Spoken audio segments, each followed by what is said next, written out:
What really happened with your host, Mike Rivero. You're listening to the Republic Broadcasting Network, where you'll find out what the Fukushima's going on. And aloha, America. Welcome to our show today. It's Tuesday, April 10th, 2018, getting into the week here. We've got a lot of stuff to talk about today. There's a lot going on with all this Syria tension and so forth. The phone lines are open, 800-313-9443, 800-313-9443. Mike is in our control room, twiddling the dials, keeping us out of trouble, and ready to answer the phone when you call on in. So getting right on into it, the debate over this Syrian false flag gas attack, if it even happened at all, continues to rage. They're having an emergency meeting at the United Nations Security Council. Nikki Haley is doing her usual froth at the mouth situation. The UN must act. Assad is evil. Russia is evil. Iran is evil. We've got to do something. And they're going back and forth about that.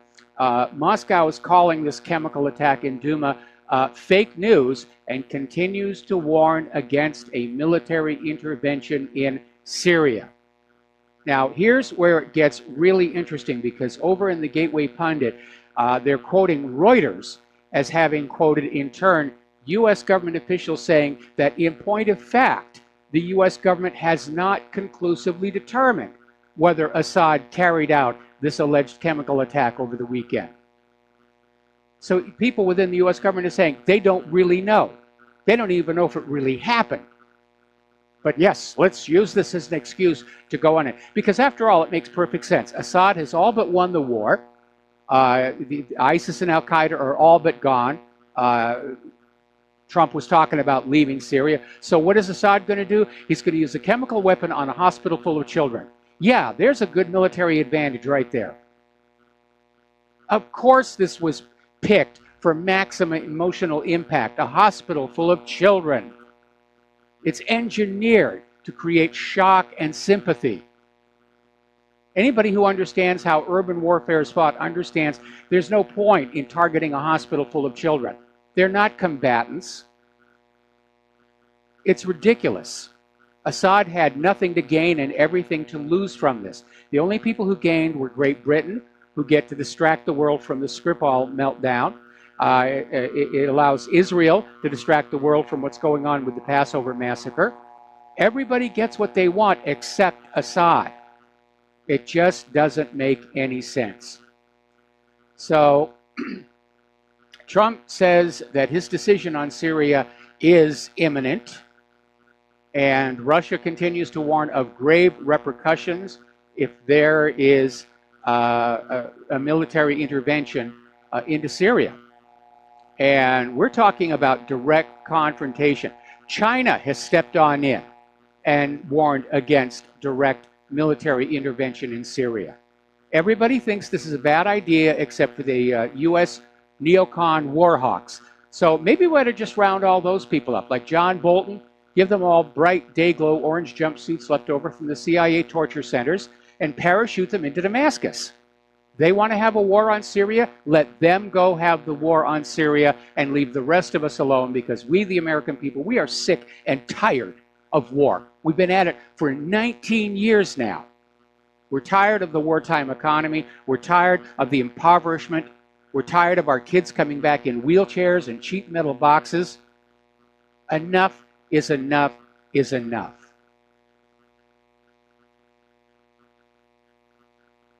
Now, the U.S. has deployed the Harry S. Truman Carrier Strike Group and an escort of 7 warships with cruise missiles to the Mediterranean. They departed Norfolk, Virginia.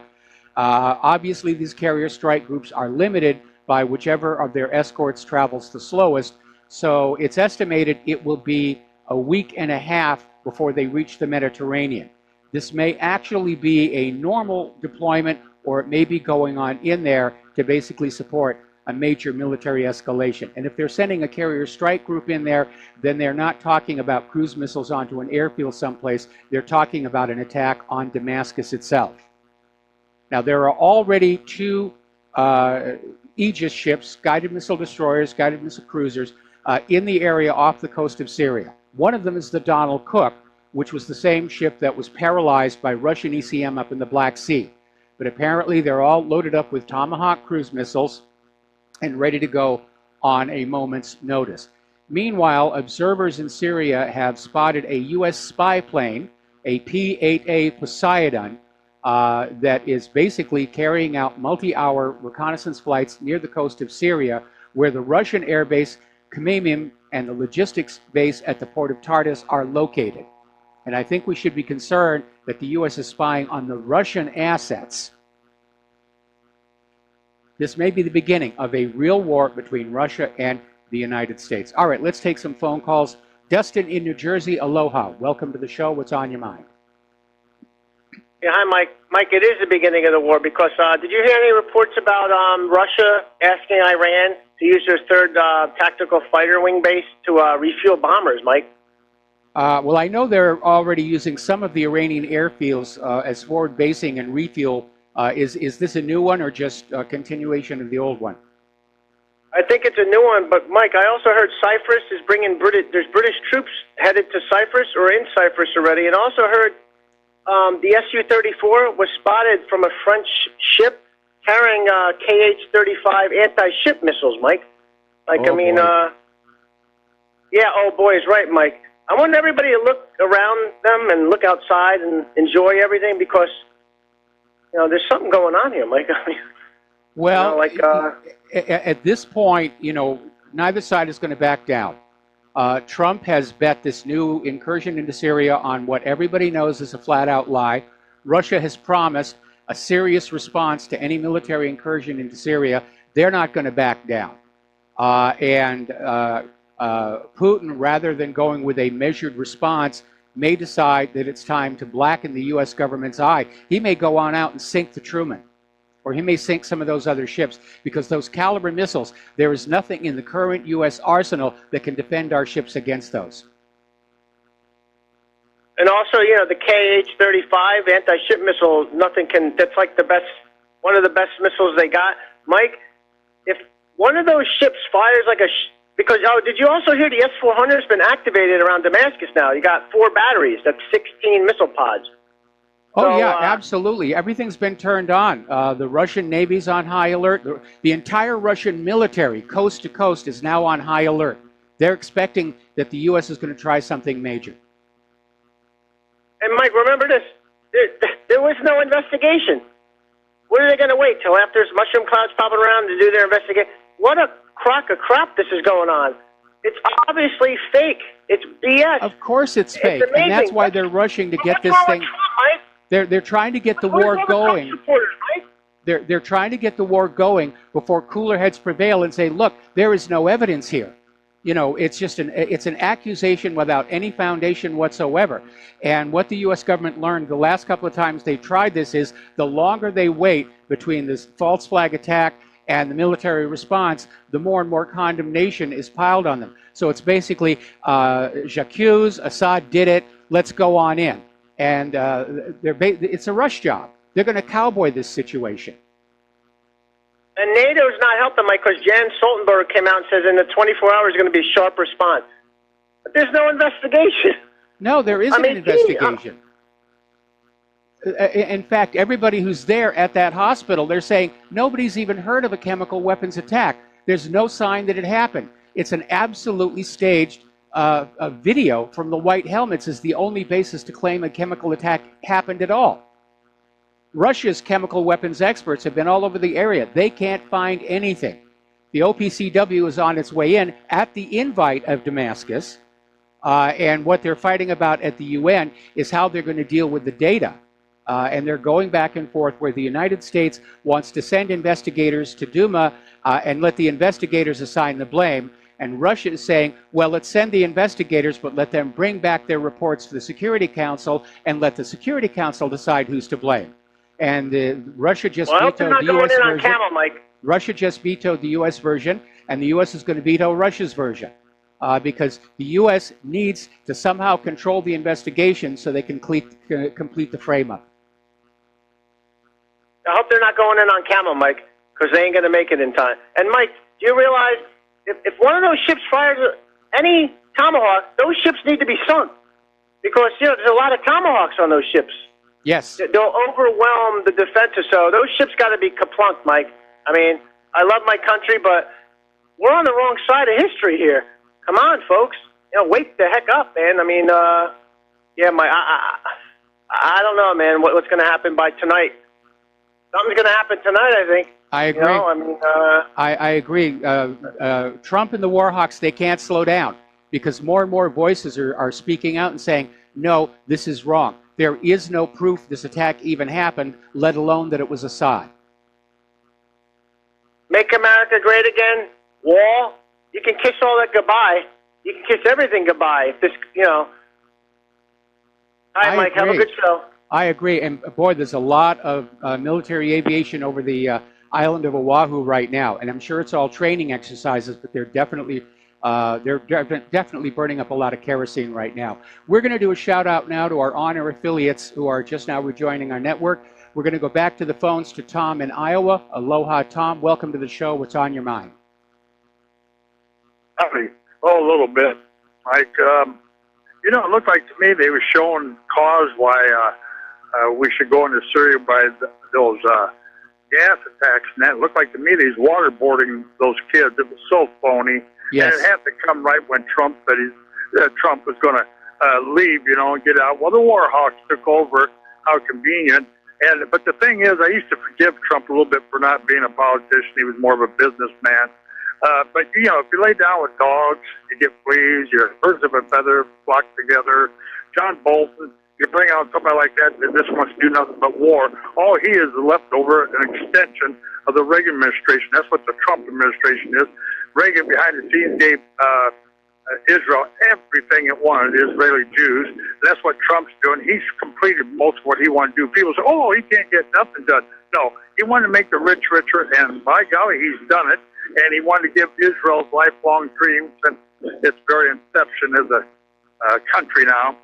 And so he's running pretty good here. I just don't understand how much longer this is going to go on with the American people. We should be out of our houses protesting. We live here and see these people starving and being bombed to death over there. And it just gets a little tiring, Mike. Yeah, and it's time for it's time for a new global anti-war movement. Yeah, but you're one of the better talk show hosts. Joyce Riley, she was supreme, just really good, and you're right up there with her, and I wish she was still around, and I don't want to lose you, so I hope people take your donating to you, because I wouldn't donate to anybody else. I used to give to her show, but I will be giving to your show, and it's well worth it, let me tell you. You're right on the ball. I'm going to let other people get on, Mike, and I'll call you back. I'll be sending you something. All right. Well, thank you very much for the kind words, and thank you for the donation. Everything is appreciated. We really do need your help if we're going to stay in this fight against war, which is really what it's becoming.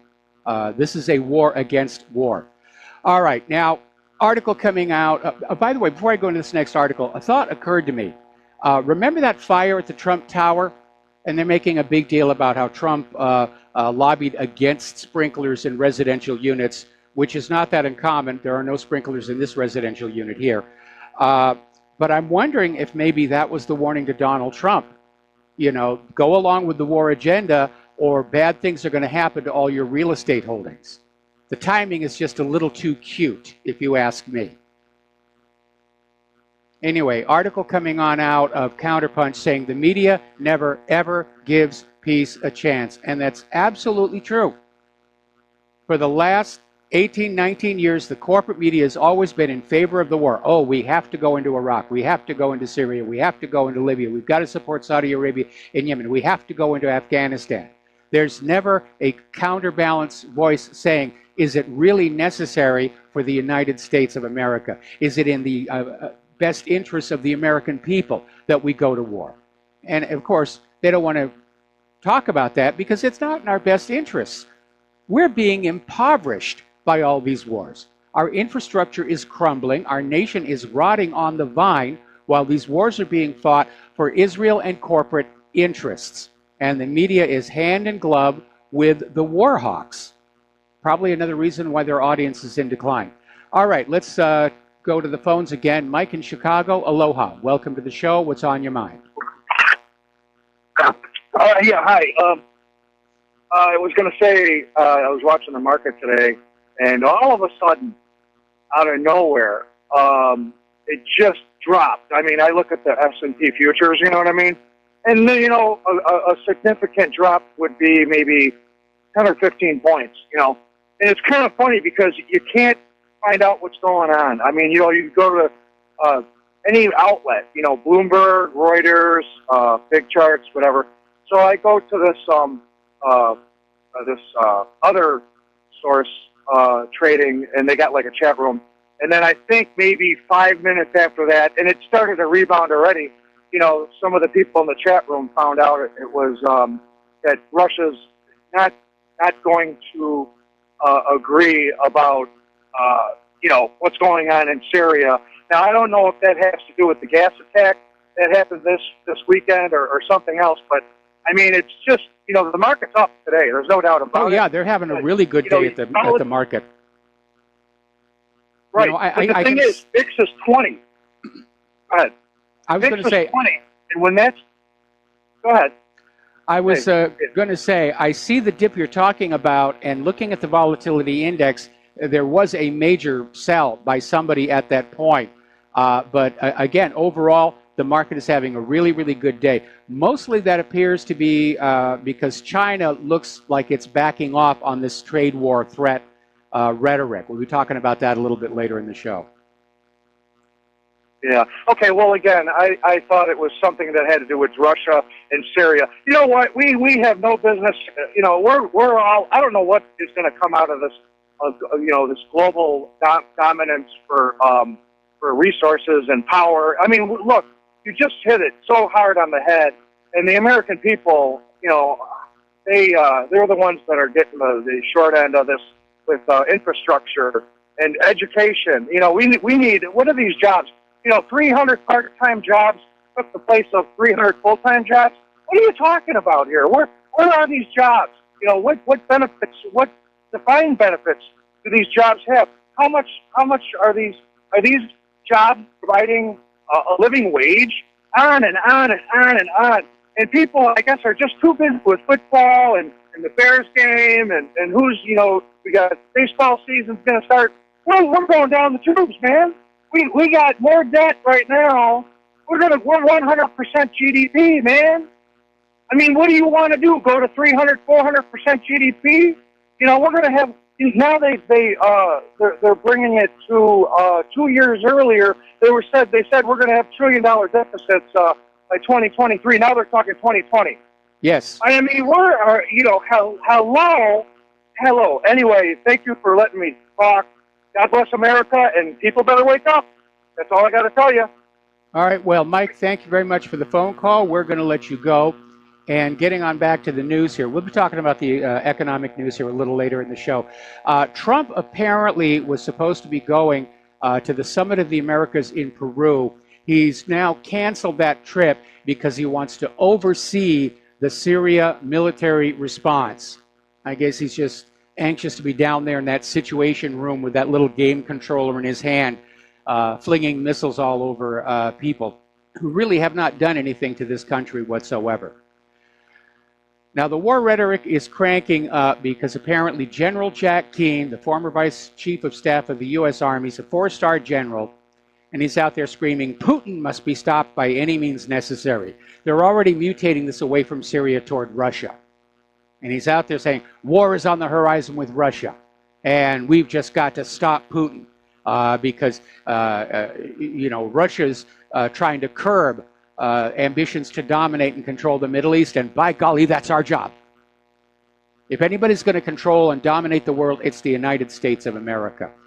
So this is starting to remind me almost of World War I, which actually began as a war between Austria-Hungary and Serbia over the assassination of Archduke Ferdinand. And then somehow Germany was made the enemy. We'll be back after these few words. Aloha, America. Welcome back to our show here. Now, there are already some U.S. assets within striking distance of Syria. One of them is the USS Donald Cook, which is equipped with Tomahawk cruise missiles, as well as the Aegis missile defense system. and it's fast approaching the port of Tartus in Syria, which is being used by the Russian Navy.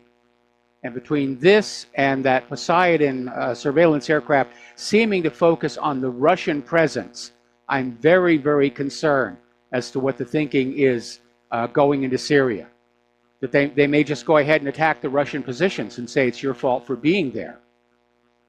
Now, apparently, this U.S. destroyer approached this Russian naval base in Syria without notifying Russia. Now, part of the agreement of all the forces that were inside Syria, supposedly to get ISIS and Al-Qaeda, was they would keep out of each other's way, and they would keep each other informed as to their movements, and apparently the Donald Cook didn't do this. And that is a bit of a diplomatic faux pas.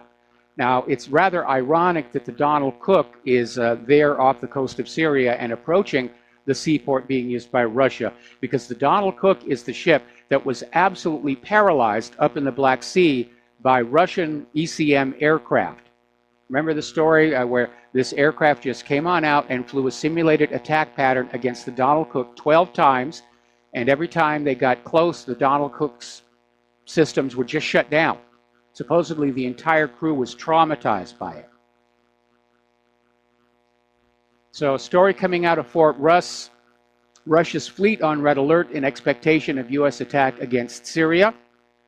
Again, it says it's all based on this lie that there was a chemical weapons attack against this hospital full of children in Duma. And Russian chemical investigators have found no traces of chemicals being used at the alleged attack site. Damascus is approving an international investigation team to conduct their own research.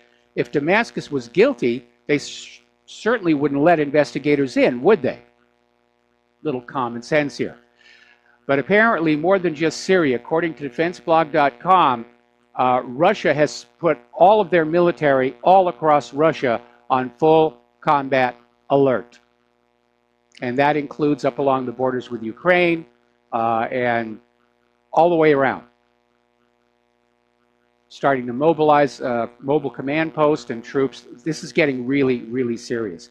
Now, there was an interesting article over in EurasiaFuture.com saying that there may be one way for Russia to stop a U.S. attack on Syria, and that is for Russia to disperse its personnel and its assets all over potential target sites, so that the U.S. runs the risk of killing Russian nationals and getting into a direct conflict with Russia by attacking Syria.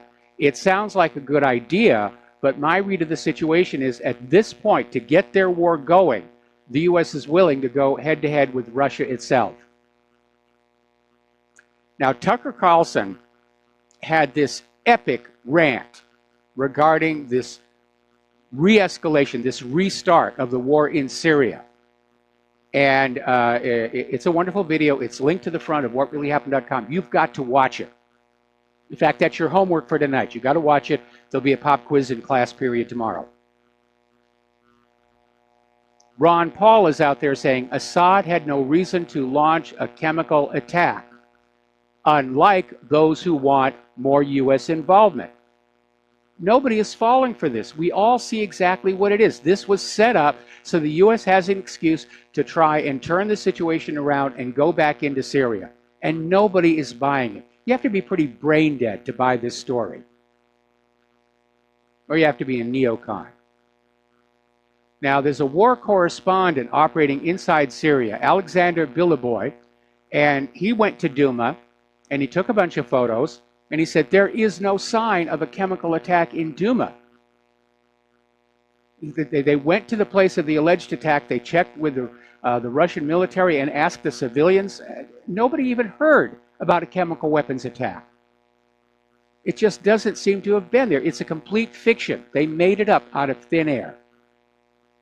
Now remember, just about a year ago, Donald Trump launched that cruise missile attack against that Syrian airfield. It was a huge embarrassment. Half the missiles missed the target completely. The ones that hit the target didn't hit anything important. 24 hours later, the base was back in operation. That was a year ago. And that was also based on the claim of Assad using poison gas on his people. And then months later, in Newsweek, Mattis admitted there had never been any evidence Assad used poison gas on his people. So they're just doing the same thing all over again. Lie about a gas attack, launch an attack. And they've admitted the last one was just a hoax.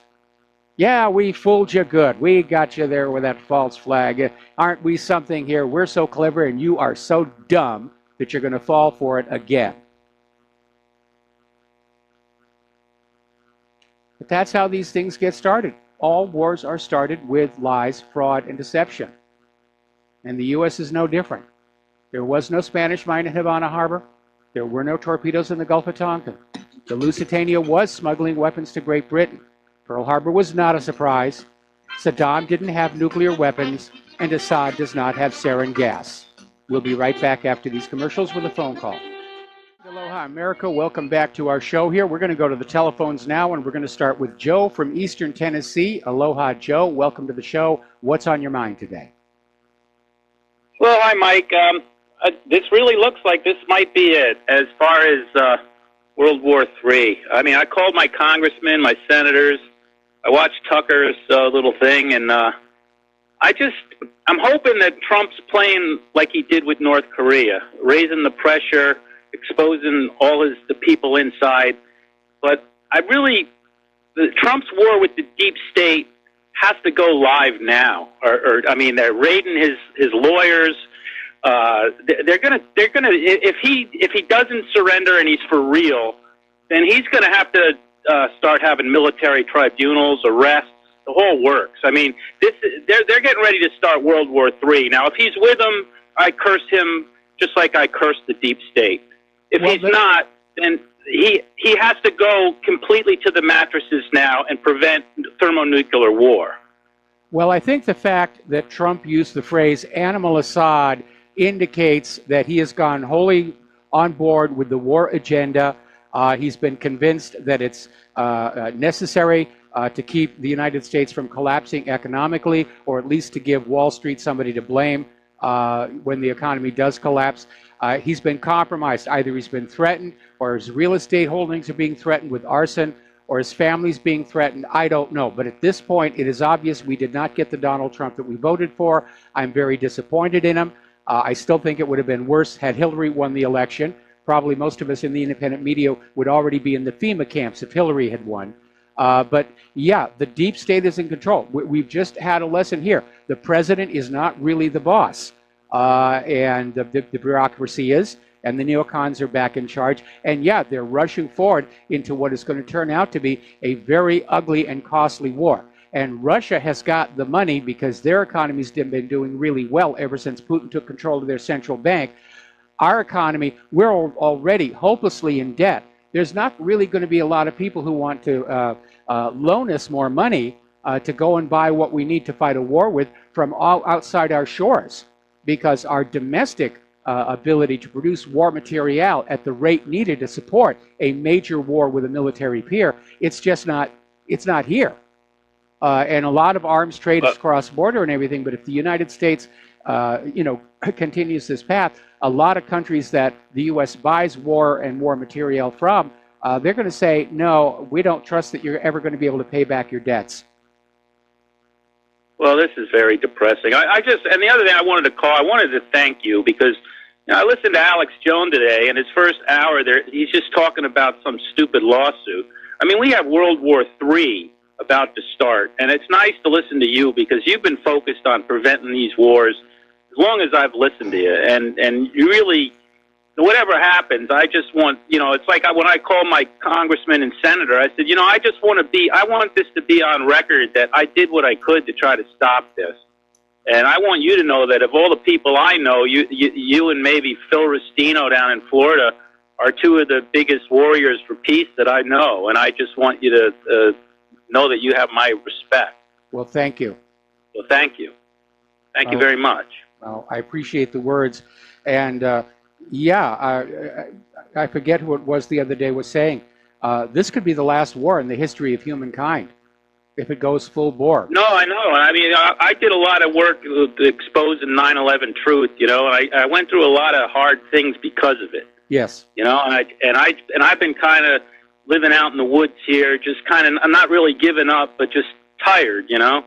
And I see you've been going since Vince Foster, and I got to admire your determination and grit, you know, to keep My this stubbornness. up. People don't realize when you go and you try to expose truths, how difficult it is, and how psychologically tough, and how you get messed with and everything. And I appreciate it. I, for one, do, and that's from a veteran. Well, that's what got me kicked out of Hollywood, was the Vince Foster case. You know, I was definitely... Yeah, no, I've lost jobs over 9/11, you know, so... Yeah. The other side likes to play dirty. But maybe we'll get a reward later on in life, I hope. The only reward I want is a better world for our children to grow up in than the one that we've had to deal with. That's my reward. That's what I want. I want to just see the truth come out. I want exposure. If I can see exposure, I can die a happy man. I just want to see the truth come out, all of it. Yeah. But anyway, Mike, thanks again, and let's pray for peace in this stupid war. I'm hoping for, just on the slim chance that Trump is for real and he's just baiting them into some huge double cross. Otherwise, we are really in bad trouble. Yeah, I think we're in bad trouble. Trump has been compromised. He assembled a war cabinet, and he's obviously been convinced that absent a new world war, the United States is going to collapse. And so the neocons, of course, have been talking about a century of U.S. domination of the entire world. They're going for it. They're going to go for it. They're talking war with Russia and China. Anyway, Joe, thank you for the phone call. We're going to switch over to Scott in California. Aloha, Scott. Welcome to the show. What's on your mind? When you were talking minutes ago, Michael, when you were talking several minutes ago about the Donald Cook, I looked it up on Wikipedia real quick, and at first glance I missed it. I read through the Wikipedia article, and there is a blurb in there about that overflight by the Russian aircraft, and Wikipedia says that was a false report. I went over to Veterans Today, and they're saying, no, that was real. That actually happened. They did shut that vessel down. Anyway, I haven't heard drums beating like this, war drums beating like this for quite a while, but it looks a little tense. Anyway, let you get back to your show. All right, well, thanks an awful lot. You need to remember that Wikipedia, they let anybody edit anything, and there have been a lot of people who try and bend Wikipedia to their propaganda purposes. Certainly, you see a lot of that with Israel supporters. You see that with the military people. You saw that with the human caused global warming cultists who went on in and edited the articles on the Roman and medieval warming periods to make it look like it was no big deal. So Wikipedia, as useful as it can be for non-controversial subjects, when you get into areas of controversy, it's wide open, and anybody can do those things. The Russians actually issued a commemorative coin about the Donald Cook. You have to admire their sense of humor. But they actually issued a commemorative coin about that incident with the Donald Cook. All right, let's take another phone call. Curtis in Nevada, aloha. Welcome to the show. What's on your mind? Yeah, hi, Mike. I think, there's going to be a war, but not yet. I think most of the parties are not really wanting it right now. I think that Russia is, they're expecting a big weapons upgrade around 2022, and they don't want to be caught in a war where it might go full on. If it does, they're worried about getting backdoored by China. The deep state finances, they want to continue to take out all the resources, and they will collapse us, but they want to do it their way. Then there will be a war. And as far as Trump, anything anybody says, unless it's him, I don't listen to them. They're all deep state operatives. And if Trump is for real, he's going to collapse the system too, but he has to eliminate the central banking system. And he said it was going to hurt. So, yeah, but if he's for real, okay, but the one party that really needs a war right now, and that's Netanyahu. And, not just for him, but the Golan Heights, Syria is going to want to take them back. Yes. So, that would be the real reason if there is a war now. It's for Israel. Well, I think the concern for people right now is not just that there's going to be a continuation of the war in Syria, it's the potential for it to spread to other countries. to Iran, for example. Israel's been talking about wanting to attack Iran because they were in Syria and they're our mortal enemies and we will not allow them. That was Israel's justification for attacking that airbase with missiles. Was there were Iranians there? Ooh, we can't have Iranians this close to our Holy Land. And so Israel wants to go after Iran, and we could very easily find ourselves in direct military conflict with Russia, and who knows where it's going to go from there. Russia can't back down.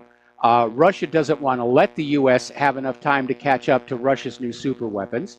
And at the same time, if they overreact, if they actually sink one of those U.S. warships, that could trigger a nuclear attack. Because remember, Paul Craig Roberts a couple of months ago was saying that there are people in Washington, D.C. who are just saying, yeah, let's just go ahead and nuke Russia and get it over with.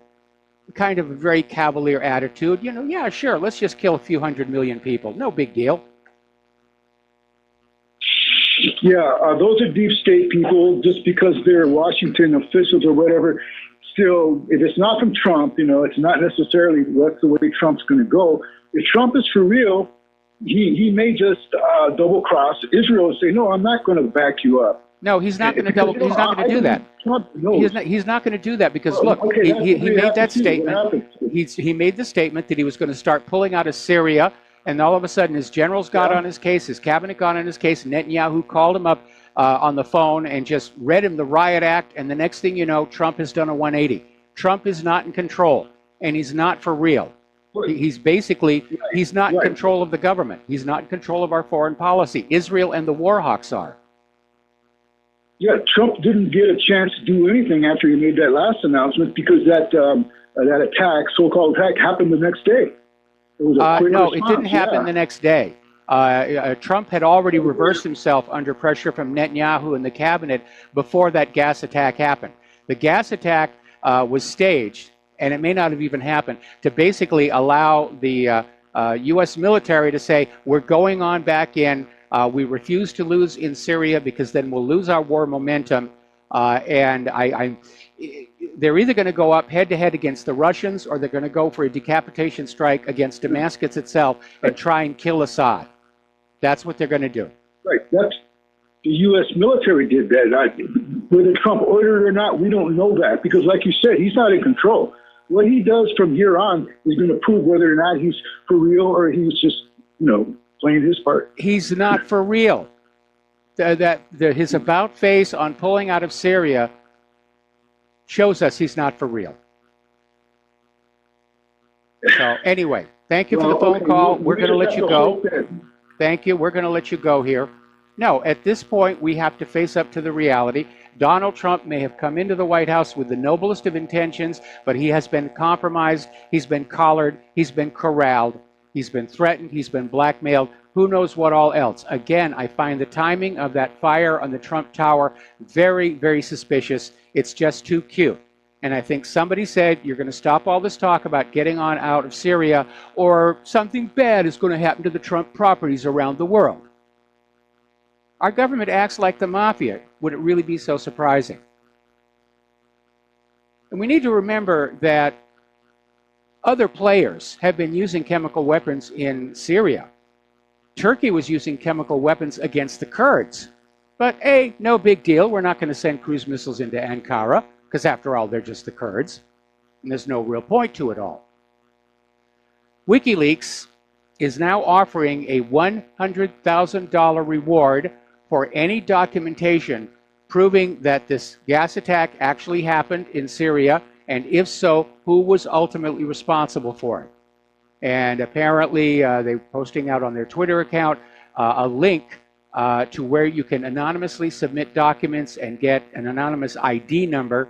It kind of works like WeTip, where you phone in a report about drug dealing, you get a code number, and if an arrest is made, you go in with the code number and you get a cash reward. That's kind of a deal. Now, as I mentioned before, the United Nations Security Council has been in a meeting regarding what to do regarding the U.S. accusation of a Syrian gas attack over the weekend. And there were two primary competing resolutions. The one from the United States would mandate an inquiry to lay the blame for the chemical weapons attack in Syria. The Russian version would require investigators to report the facts and data to the Security Council, and the Security Council would then attribute responsibility. And obviously, the U.S. doesn't want the Security Council to be making that decision. They want to control the outcome to complete the frame-up. And the U.S. version has already been vetoed by Russia, and no doubt Russia's version will be vetoed by the United States. Meanwhile, the Organization for the Prohibition of Chemical Weapons has accepted the invitation of Damascus to go on in and take a look themselves. So, now, let's get on back to that Israeli missile attack on the T4 airport in Homs. Apparently, Syria's air defenses have reached the point where the majority of the incoming missiles were intercepted and shot down. Now, there was some damage at the airport, and some people were killed, including Iranian nationals, which is Israel's justification for the attack. Oh, there are Iranians there. We can't allow Iranians anywhere near the Holy Land. And so that was basically it. And originally, Syria thought it might be the U.S. The U.S. denied it, but didn't mention Israel, even though Israel had informed the United States that they were going to do it. Shortly after that missile attack, ICE militants attacked the Syrian troop positions. So this was all very well coordinated. Send in the missiles, pound them to dust, send in the U.S.-backed terrorists to try and accomplish something, but they failed. They got stopped here. Now, Lebanon is going to file a complaint with the United Nations Security Council against Israel for continuously violating its airspace when carrying out attacks on Syria. What Israel will do is fly up into Lebanon and fire missiles into Syria from across the Lebanon border, knowing that Syria will not fire at the launching aircraft out of concern that missiles that miss the Israeli warplanes would then fall on Lebanese territory and cause damage. It's a very cowardly way to sort of run this thing. And Lebanon is filing a complaint with UN Security Council, and we can already hear Nikki Haley standing up and going, "Oh, veto, veto, veto, veto, veto, veto, veto, veto, veto, veto, veto, veto," because that's her job, to protect Israel at all costs. Is she there to protect the United States? Not really. Nikki Haley is Israel's third ambassador to the United Nations here. Now, Israel also did not warn Russia that it was about to attack Syria. This is a breach of the protocols that were set up in the various treaties to try and keep these external powers out of each other's way. And I think this is a pattern. The USS Donald Cook doesn't mention it's heading for Tartus. Israel doesn't mention to Russia it's attacking Syria. Yeah, there's a pattern there. We'll be right back. Aloha, America. Welcome back to the show here. We're talking about Syria. Now, some of the good news coming on out is that almost immediately after this supposed chemical weapon attack in Douma, the U.S.-backed terrorists abandoned the city. And they have been running so fast, they're leaving behind a lot of incriminating materials, including apparently U.S. and Israeli and Saudi-supplied chemical weapons precursors and a lot of other weapons. The good news is they also left behind huge quantities of food and other aid, and the people of Douma are just rampaging through these rebel warehouses, and they're finally able to get access to adequate amounts of food, medical materials, and it's just a reminder of how much of your tax dollars were being spent to supply these people in Syria. Now, getting on over to Great Britain, Yulia Skripal has been discharged from the hospital, and she's been taken to a secure location where apparently she's being quizzed by security officials. Now, Russia is responding to yesterday's report that MI6 and the CIA are going to relocate the Skripals to somewhere in the United States under new identities. Maybe they'll have him managing the Wendy's up in Billings, Montana or something. But Russia is basically saying that since technically these are still Russian nationals, that would amount to an abduction. And obviously, Russia would very much like to talk to the Skripals to find out if, in point of fact, it was a case of food poisoning rather than an assassination attempt with Novichok. But obviously, Great Britain is trying to keep them under wraps. They refused to let Victoria Skripal get a visa to come and talk to the Skripals directly. And Russia is very upset about that. That's a diplomatic nasty. There really is no reason to not allow Victoria, as a member of the family, to come visit her ill relatives. Now, there's been another incident down on the border between Israel and Palestine. This one involves an Israeli sniper who hooked up a video camera to the scope on his rifle and actually shot a video of him shooting a Palestinian who was just standing there doing nothing. And he shot him, and you can hear on the video, they're all cheering and laughing, and that's great, and it's got to go viral, and huzzah, huzzah, huzzah. It doesn't sound like people who are afraid that there's going to be rioting or any kind of a threat to themselves. And along with the Passover massacre as a whole, this has basically drawn the criticism of the rest of the world. Now, Israel's defense minister is out there saying, oh, this guy who shot the video, he deserves a medal. He deserves a medal because, this Palestinian was getting ready to organize a riot, which you can see in the video. No, he's just standing there, and there's only a few people around him. You don't get a riot with a handful of people. But it's just Israel being Israel.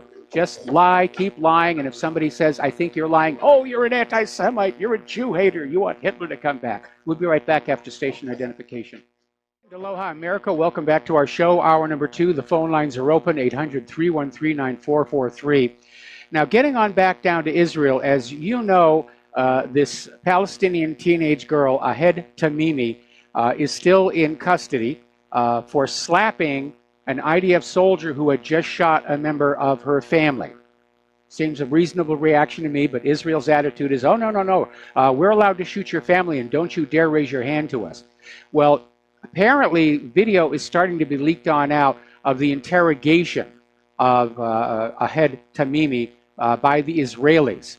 And they're trying to coerce confessions out of her. And now, apparently, in the latest footage that was released, the IDF are threatening her family to get her to go along and confess to doing something that justifies Israel's continued imprisonment of her. What Israel is doing is they're dealing with what is actually their greatest existential threat. And it's not Iran, and it's not Syria, and it's not Lebanon. It's popular resistance in Palestine and the court of world opinion.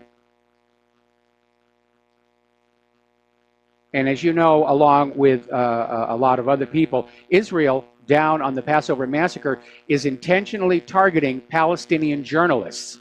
Now, Israel tried to justify this by saying, well, these could have been Hamas terrorists disguised as journalists to fool us. Well, again, these journalists were in the crowd. They weren't approaching the fence, and they were 100 yards away from the snipers. Human rights organizations are saying this was a deliberate attack by Israel on members of the press. Now, apparently, 2 young Palestinian men, remember the other day it came on out that Israel was deliberately shooting at the knees and elbows of the Palestinians in order to deliberately cripple them. Well, apparently, according to Adalah, the Legal Center for Arab Minority Rights in Israel, and the Al-Mazan Center for Human Rights, there are 2 young Palestinian men who've been shot in the legs. They're in serious condition. Israel is not allowing them to travel to the hospital in Ramallah for urgent medical care. And these 2 young men, Yusuf Kamez, aged 20, and Mohammed Al-Ajuri, aged 17, will basically, if they don't get the medical care, they're going to lose their legs. They'll have to be amputated.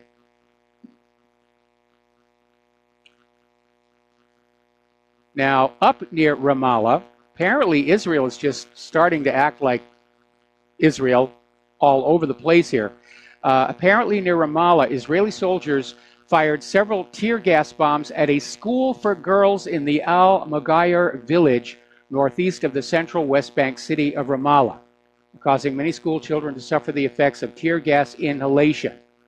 Marzouk Abu Naim, a member of the Al-Mughayr local council, said dozens of soldiers were stationed near the local high school for girls and fired dozens of tear gas bombs and concussion grenades at the students and their school.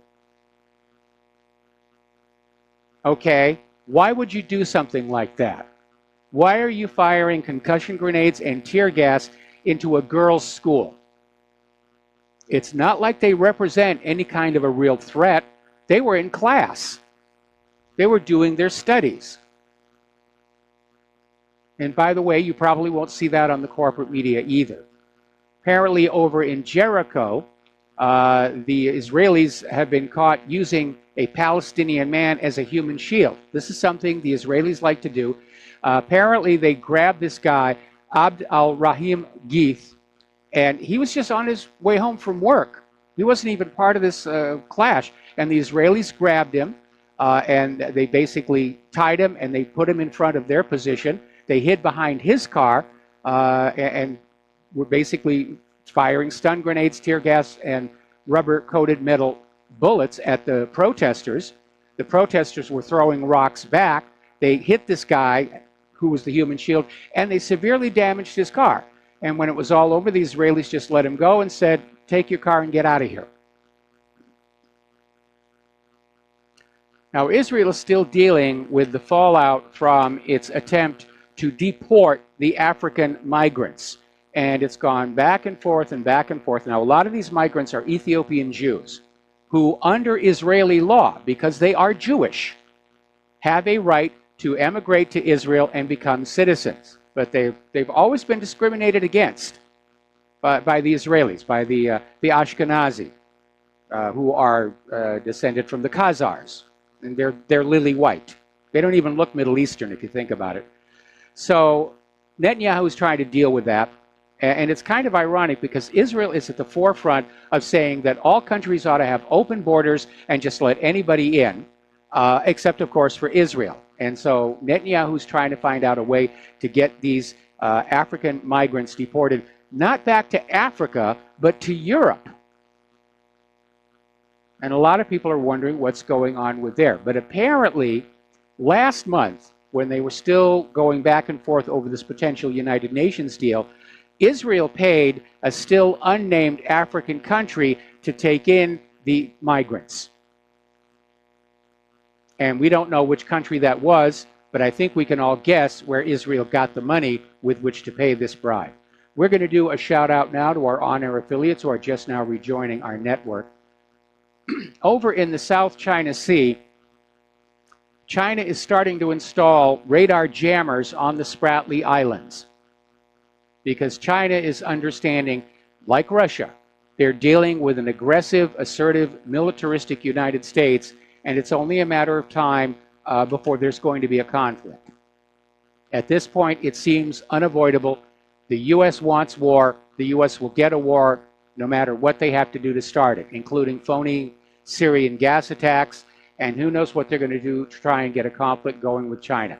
Now, again, to give you the backstory about this, these islands in the South China Sea, and note that it is called the South China Sea, these islands were all Chinese territories prior to World War II. They were invaded and captured by Japan. Then at the end of World War II, there was an international gathering called the Cairo Convention, which took place in Cairo, at which point all of these islands that had been taken from China by Japan were given back to China. And everybody signed the agreement saying, yes, this is Chinese territory.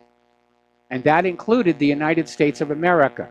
But the United States of America doesn't like being constrained by treaties and things like that. So they're out there trying to goad a fight between, for example, Vietnam and China over the islands, or Japan and China over the islands. And they're very concerned because China has invested a huge amount of money building these islands up. They used to be just these little worthless atolls, but China has just been doing these amazing works of engineering, building them up. They've got airfields, they've got buildings, And what really makes this critical is it's been discovered, to nobody's surprise, there is oil and gas underneath these islands, and everybody covets that wealth. And that's why the tension is building up over there. All right, let's take a phone call. Don in Iowa, aloha. Welcome to the show. What's on your mind? Hello, Mike. Yes, this possible war here in Syria. What I don't understand, number one, two questions. I don't understand. One, what is the desired outcome? What do they actually, I mean, what after the dust clears, what do they hope will be the situation? What do they, I mean, and put it another way, would they be happy if Assad just came up and said, okay, just put me in a villa in Switzerland and I'll just turn the country over to whoever? Would that make them happy? Well, it would, but you need to remember that all of the various constituent portions of they have different agendas. Israel wants to keep the Golan Heights. Israel wants a pipeline built through Syria so they can sell the oil and gas they're taking from under the Golan Heights to Europe. And that is really when this thing in Syria cranked up. Syria said, no, we're not going to build you a pipeline so you can sell the oil and gas you're stealing from us to Europe. So that's Israel's agenda. Plus, Israel has a hatred of anybody who's a regional power that they think threatens their domination in the Middle East. That's why they're going after Iran. The U.S. Wants another country under U.S. puppet rule whose oil is sold only for the U.S. dollar. And, of course, Syria is a necessary stepping stone toward the eventual war with Iran. So that's the U.S. agenda. And Britain and France and the rest of them are all along because their economies are so tangled up with the United States, they have to go along with the U.S. agenda. Number two question is, how do they think they can possibly win? They can't beat Russia. They can't do it. I mean, I was in the American military. I like the guys to an extent. I mean, but our military is all worn out. Russia has a totally fresh army. They haven't been fighting wars all over. Our military, deployment after deployment after deployment, those guys are all burnt. They're burnt out. Yes. And besides that, it looks like Russia has better weapons too. So how do they think they're going to win? Well, the only thing I can surmise is that the U.S. is going to try and bluff Russia back with the threat of nuclear weapons. Because from where I sit, I'm in agreement with you. The U.S. cannot win a conventional war against Russia and or China. And China has already indicated they're going to come in on any war that Russia gets into. And so I'm pretty sure that the magical thinking going on inside Washington, D.C. is that all Trump needs to do is wag the nuclear weapons at Putin, and Putin will back down. That is a really dangerous situation for two reasons. One, Putin is not the back down type. Two, Putin can wag Russia's nuclear weapons right back at us. And three, Russia actually has a working anti-ballistic missile defense system where the United States does not. Okay, well, it looks like there's something cooking there. Trump canceled his trip to South America, like he said, to be with the generals and orchestrate the response. So there's going to be some kind of response. We just don't know what. I'll let you go, Mike. All right, thanks an awful lot. I think the only question is going to be, are they going to respond immediately with the assets in the region, or are they going to wait a week and a half until the Harry S. Truman shows up? And if they wait a week and a half until the Harry S. Truman shows up, then it's going to be an attack on Damascus. They could still send the Tomahawks into Damascus. It's not that far inland from the coast. But we'll just have to see what they're going to do. Time will solve that mystery. Let's take another phone call. Mark in North Carolina. Aloha. Welcome to the show. What's on your mind? Hey, how you doing, Mike? Mike, on my way home from the gym today, I turned on Sirius XM and Hannity was on. I thought the guy had maybe changed a little bit because he had Julian Assange on and went to visit him and all that about a year ago or so. But no, he's just as dumb. He still gave the usual talking points about Assad those weapons, and Obama drew the red line and didn't do anything, as if it's a fait accompli that he had him. But what was really disturbing was he also had on Brigitte Gabriel. I don't know if you know who she is, but she's a Lebanese. She's actually a Lebanese Christian. She's a refugee from Lebanon. Mm-hmm. Came by, like a little over 20 years ago, I think, during the Lebanese Civil War. And she was going along with this. Now, she should understand. She, of all people, should understand. If Assad goes, who do you think is going to take over? There's no question these are radical Islamists that are the so-called rebels.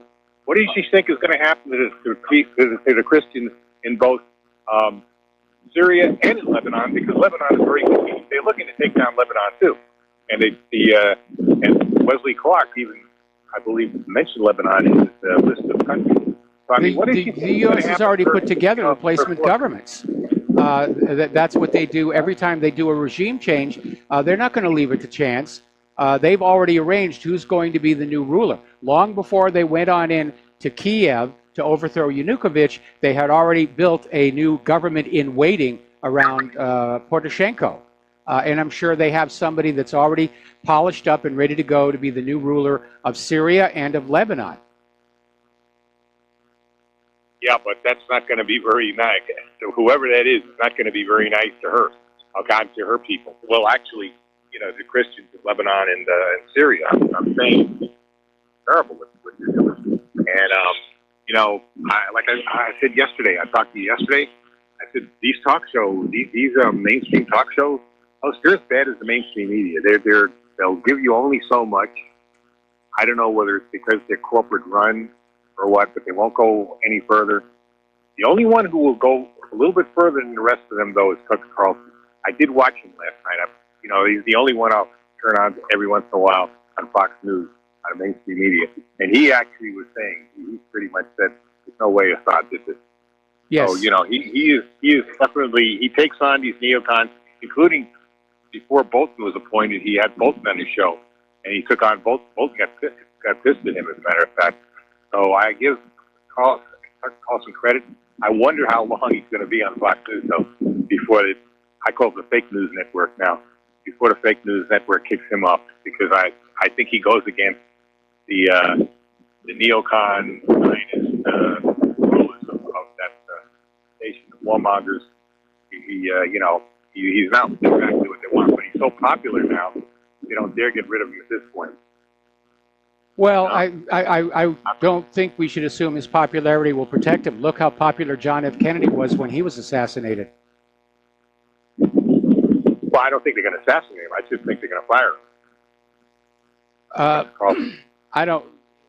Well, we'll see what's happening. I mean, after a year of Robert Mueller, for them to be trying to resort to a porn star to take down Donald Trump, that's pretty pathetic and pretty desperate. We'll be talking about that a little bit later in the show. But this is another thing about Trump. Trump sees what they're trying to do to him. He sees what the deep state is about, and yet he's doing their bidding now with Syria. That's all he's doing. He's going against his promises. What he said a few years ago, I think back in 2013 and 2014, we need to leave Syria alone. The rebels could well be worse than Assad. I don't think Assad is bad, period. I think Assad is one of the great leaders of this in the world today. I think he's a great statesman. But even if you believe he's bad, we still have no right interfering there. No, I don't know what you think of Assad, but everything I've looked upon Assad. I've got a lot of Syrian friends now on Facebook, and I go to some of their websites and all that. Assad is loved in Syria. He goes among the people, crowds of people, without any kind of protection. Believe it or not. No, I believe it. I believe it.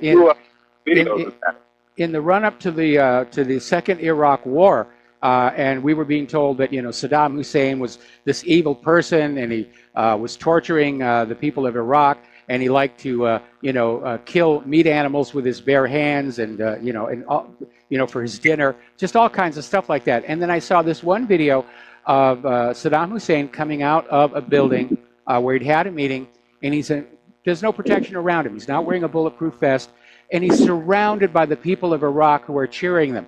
And a lot of them are carrying guns. A lot of people don't realize this. In Saddam Hussein's Iraq, you could have any gun you wanted, including full auto. And Saddam Hussein was absolutely not afraid of his own people.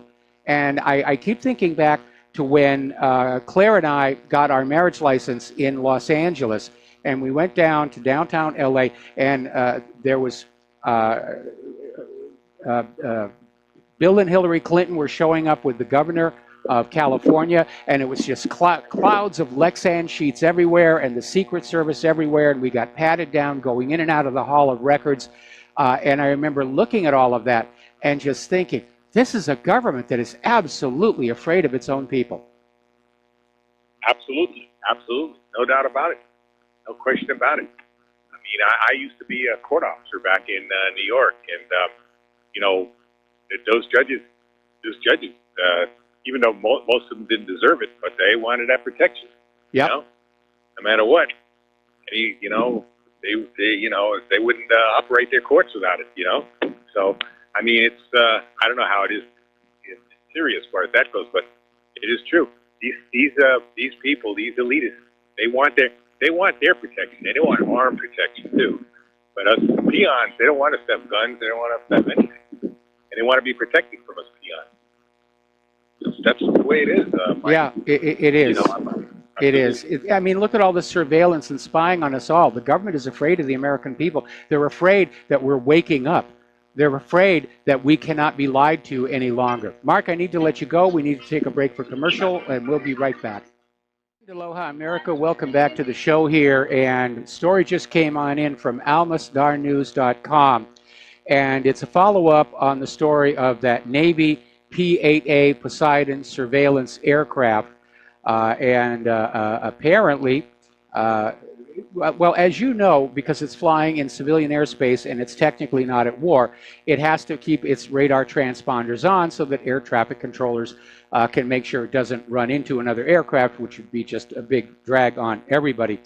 So apparently, according to this group called Aircraft Spots, they put together a map showing the path of this aircraft, and it's just circling and circling between Tartus and Latakia, Syria, which are, of course, where the Russians are located. And so it looks like whatever is being planned for Syria, they're running surveillance on the Russians to possibly see what they're going to do. I think it would be utterly insane for the U.S. to just outright attack the Russians. But at this point, I wouldn't put anything at all past them.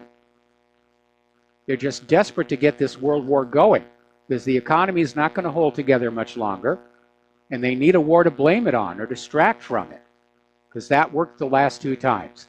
Now, as you know, Donald Trump and North Korea's Kim Jong-un are getting ready to have a face-to-face meeting, and it's going to be either in May or early June. And Donald Trump is out there talking about how North Korea has indicated they're willing to talk about denuclearization. Huzzah, huzzah, North Korea has caved in, Trump is triumphant, and all will be well. Well, not exactly, because Trump's idea of denuclearization and Kim Jong-un's definition of denuclearization are not exactly the same thing. Now, for Donald Trump, it is, you'll give up all your nuclear weapons and do what we tell you. But apparently, word is coming out of Pyongyang that what Kim Jong-un is going to say is, we'll give up our nuclear weapons if you will remove your nuclear weapons from South Korea and Japan.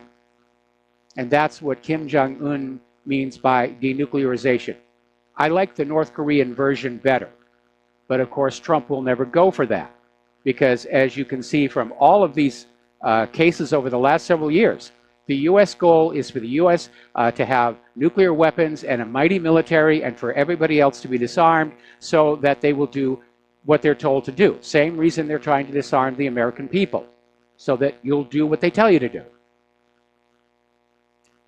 Now, a big component of all of this bloodshed that is seldom talked about are the mercenaries. And we've heard about a few companies like Blackwater. But apparently this is a booming business, and apparently Great Britain is kind of the hub for these private military and security companies. And there are hundreds of them, and this industry is worth hundreds of billions of dollars. And there's no regulation of the industry. mercenaries operate outside the normal military chain of command and unfettered by the military code of justice. And they're being used in a lot of places covertly to keep the wars going. All right, so let's talk about domestic and local politics. Tom Fitton over at Judicial Watch is a little bit miffed because, once again, they're dealing with a Stonewall. The FBI has informed Judicial Watch it needs at least 3 years to turn over the text messages between Peter Strzok and Lisa Page. Oh, you wouldn't believe how many there are. And we have to go through them one by one to determine what is releasable and what is not. And it's going to take 3 years. Excuse me. Don't know why I sneezed just then. A lot of dust in the air. I know it's Putin's fault. He gave me his head cold. Now, a lot of people are still talking over this raid of Trump's attorney, Michael Cohen's office. A lot of people are saying it was way over the top. And DeGenova was out there saying, this is an embarrassment to the Department of Justice. They went on in there to raid his office. They're looking for any dirt they can find related to the Stormy Daniels affair. And apparently Rod Rosenstein did give Mueller permission to request the raid of Trump's lawyer to look at Stormy Daniels. What has this got to do with the allegation of collusion between Donald Trump and the Russian government? Absolutely nothing. It's a fishing expedition. Meanwhile, let's look at all the people who did not get raided by the FBI. Eric Holder, Hillary Clinton, Loretta Lynch, John Podesta, Donna Brazile, Debbie Wasserman Schultz, Robbie Moot, David Brock, Susan Rice, Huma Abedin, Anthony Weiner, Harvey Weinstein, Bernd Strider. But they're going after the porn star. The FBI and the Department of Justice and Robert Mueller and Rod Rosenstein are living in the gutter in their desperation to just find something they can get Donald Trump with. All right, we're going to take another break for commercials. Back with more news and phone calls after these few words. Aloha, America. Welcome back to our show here. We're going to go back to the telephones. Bob in Michigan, aloha. Welcome to the show. What's on your mind? Good afternoon, Michael. I haven't been there to witness everything, but as far as history goes, nobody has ever taken as a foreign enemy Russia. Napoleon tried, Hitler tried, and for God's sakes, why do people keep picking on Russia? They just want to live their own lives over there. Well, the United States needs to have an enemy that they can scare the American people with to keep us under control. That was the whole point of the original Cold War back in the 1950s and 1960s. And the American people fell for it. We were all afraid of the Soviet Union. They were coming to get us. They were going to do all these horrible things to us. And so we sacrificed vast sums of our wealth produced by our labor, along with the lives of our children, in these various proxy wars around the world, which turned out to be less about the Soviet Union and more about access to raw materials. For example, well, opium coming out of Vietnam, one good example, oil resources in other countries. And that's really what it's all about. Now, today, of course, is very different. People aren't buying into that idea that we have to be afraid of Russia. I'm frankly far more afraid of the United States government than I am of Syria or Russia or Iran or even, for that matter, North Korea. Our government has gone rogue. They have broken free of the control of the American people, and they're risking the incineration of the surface of planet Earth to just because they can't think of any other way to get out of this mess they've made of our country. Yeah, that's the thing, Michael. You know, Russia is a huge country. Yes. And the farmers there could care less about the actors in New York City or Los Angeles or anything else. Why in the hell should we even go start picking on them? It makes no sense. Well, Russia is looking at the geopolitical reality, and they're aware that the U.S. has been trying to sort of wall them off in order to cut Russia off from natural resources that it needs, and more importantly, from markets with which where they could sell their products. Same thing with China. Because the United States has gone down the road of GMO agriculture, because we've allowed our manufacturing to decline in quality and quantity, the only way we can continue an export business is to basically block off the competition. We can't actually compete directly with China as a manufacturing power. We can't compete with Russia as an agricultural exporter. So the whole idea is, let's declare war, and then all of our allies will only buy their manufactured goods and agricultural produce from the United States of America. Yeah, exactly. What would the products that Russia needs from us specifically? Well, Russia has been trading, again, they're exporting agricultural produce. I think they've been importing things like machine tools from the United States. American cars are now very popular in Russia, so are European cars. The global trade was kind of a good thing that the globalists were putting forward, and now that everybody was made to be dependent on other parts of the planet and at the loss of their own domestic industry, it does create a problem when these borders start going up in times of war. Now, the good news about the oil embargo against Russia is it forced Russia to start the process of reestablishing its self-sufficiency in manufacturing, agriculture, and energy production. And that, of course, is something the New World Order absolutely did not want to see happen. Russia was self-sufficient long before the United States was even a country. Oh, absolutely. Well, back then, all nations were 90% self-sufficient, and there was very little trade going on between them. The idea of the globalists, they want to have all the electronics manufacturing over in this part of the globe, and all of the automobile manufacturing in this part of the globe, and all of the agriculture over here, so that every country is dependent on every other country to hold together the global gulag. Okay, I just want one small history lesson is Crimea was part of Russia since Catherine the Great, which was 16th century, and Khrushchev just gave it away when he was drunk in 1958. And it was actually illegal for him to do that under Russian law at the time. Correct. Thank you, Michael. All right, thanks an awful lot. We're going to switch over to Laura, also in Michigan. Aloha, Laura. Welcome to the show. What's on your mind? Hi, Mike. I wanted to tell everybody, you know how easy it would be for Russia to paralyze the United States? There's that island off of the Canary Islands. I think it's pronounced Kubra Viejo. Yes. It has a volcano. It's just about ready to drop into the ocean. All they got to do is lob a missile in there, drop that volcano into the ocean, and the tsunami would wipe out our whole East Coast, including Washington, D.C. Yes. That's how easy it would be. Very easy. Also, people are missing a lot of the point. Christ rejecting Israel, they think that they get in a big war, it'll bring on their Messiah, who you know is Satan. So that's what they're looking for. They want to bring on their Messiah. This is very religious. Why they, because you think, why would people want to start a war? Well, that's it. Because they think they're going to be the winners in the end.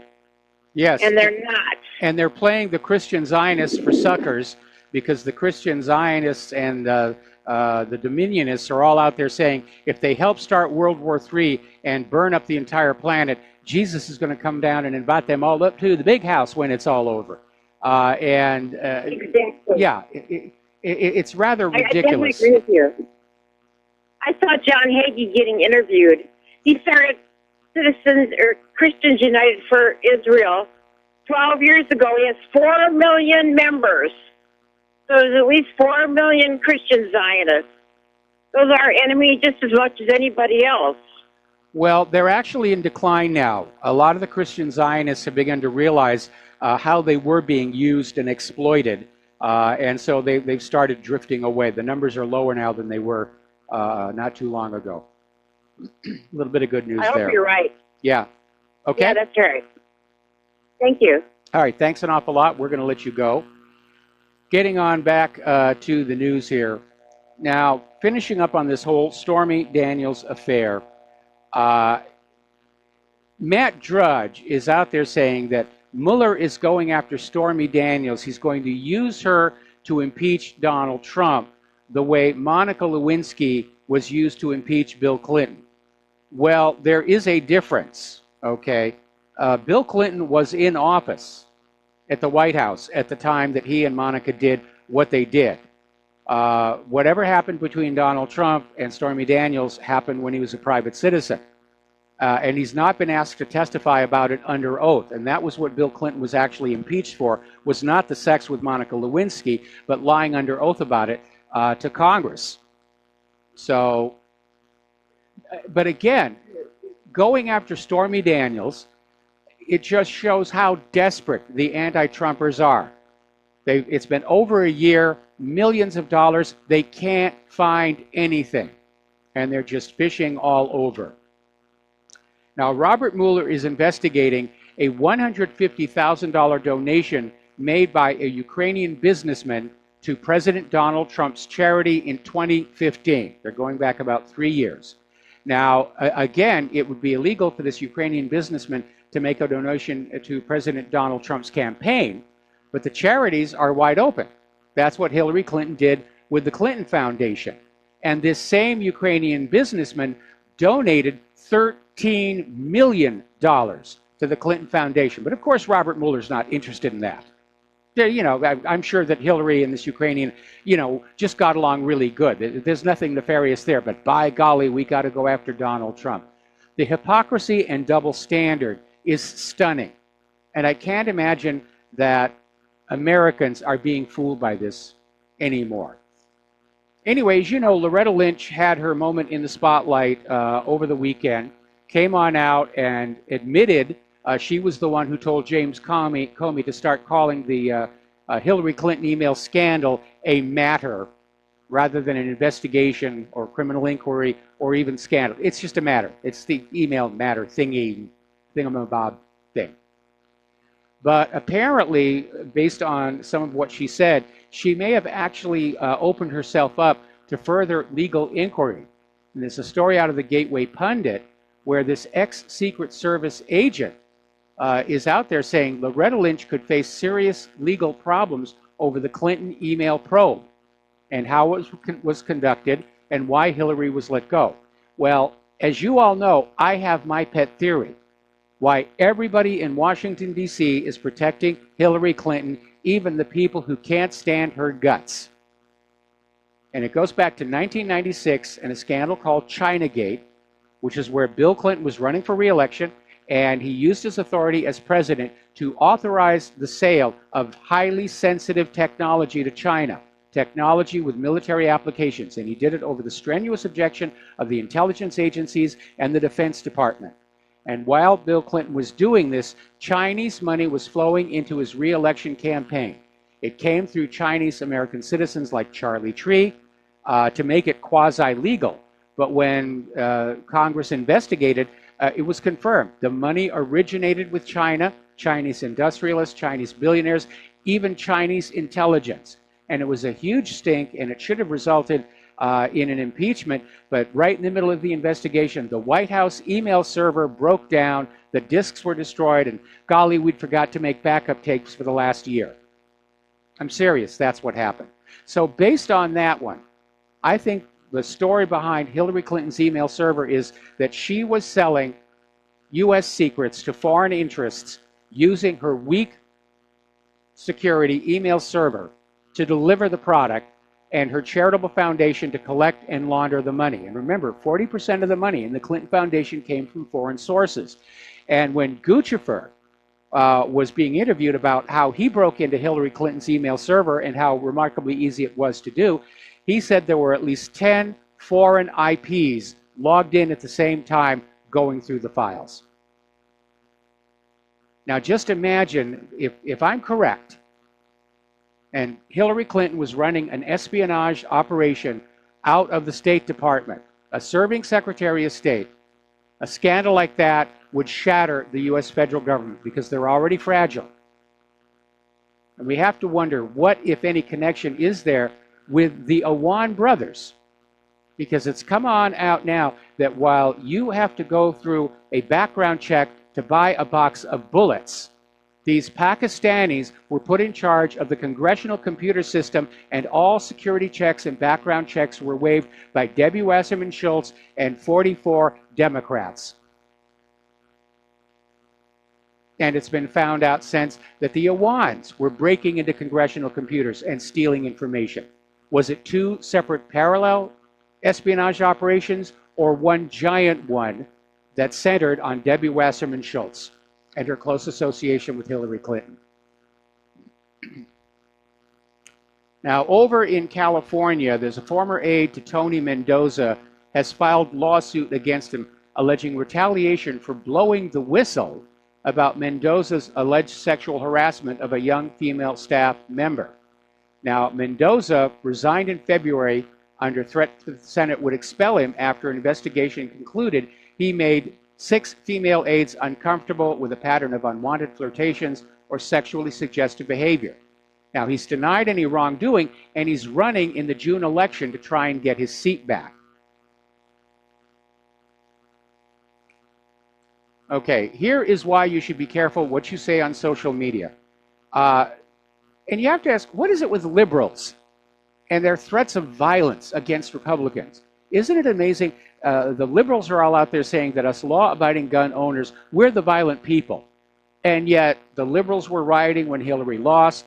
The liberals are talking about we've got to go on out and just kill all the gun owners if necessary. We had this crazed Bernie Sanders supporter shot up a baseball field full of Republican congressmen. Donald Trump gets death threats on a regular basis, goes with the job. 2 weeks ago, Representative Scott Taylor was threatened by a crazy constituent. Now we have another instance of liberals' perverted idea of justice. Apparently, the U.S. Attorney's Office for the Western District of Virginia announced the arrest of a Roanoke man accused of threatening to murder Republican Congressman Bob Goodlatte. And he made the threat over social media. And they've charged this 38-year-old man, Christopher Michael McGowan, with 1 count of making a threatening communication through interstate commerce. Now, federal law criminalizes threatening communications made through the internet or a telephone. And threats are not covered by the First Amendment right to freedom of speech. So you need to keep that in mind. The First Amendment does not allow you to get up and say, I'm going to shoot you, or I'm going to tear the tags off your couch cushions, or whatever.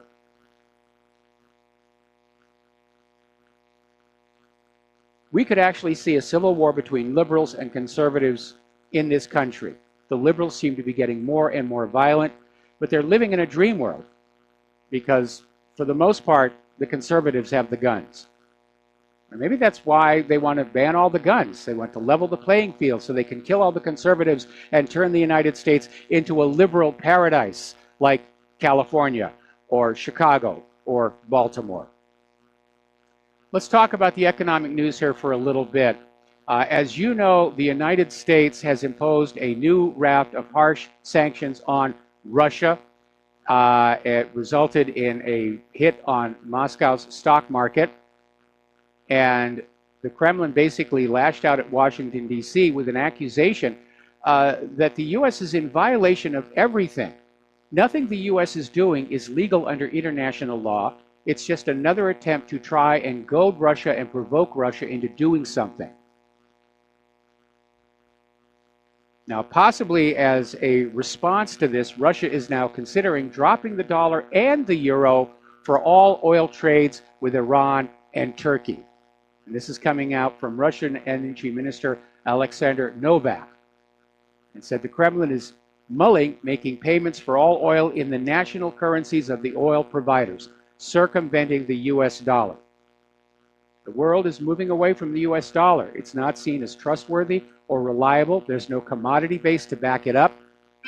It's backed up by the future slave labor of you, the American people, and there aren't enough of you to make good on it all. We'll be right back. Aloha, America. Welcome back to the show. Now, a little bit of good news on this idea of a trade war with China. Xi Jinping appears to be backing down, and he basically gave a speech earlier today where he promised to cut China's auto import tariffs and ease the restrictions on foreign ownership in its auto industry. And I think that's probably the main reason why they had a really good day on the stock market. The Dow ended up 300 and something here. It ended up 428. So the money junkies are having orgasms and rolling around the floor in joy on that one. Meanwhile, over in France, the rail strikes are continuing. And what is causing them is that Macron is attempting to make France's railroad system more competitive by basically reneging on the promised pensions and benefits that go with being a railroad worker. And Macron is basically taking the position that he is going to destroy the animators union, I'm sorry, the railroad union. I was flashing back to when I was with an animation company in Hollywood. We had to deal with strikers, a strike at that point. But yes, Macron wants to prove he's tough on the railroad workers union. And right now, the 4 main rail unions are striking for 2 out of every 5 days over the next 3 months.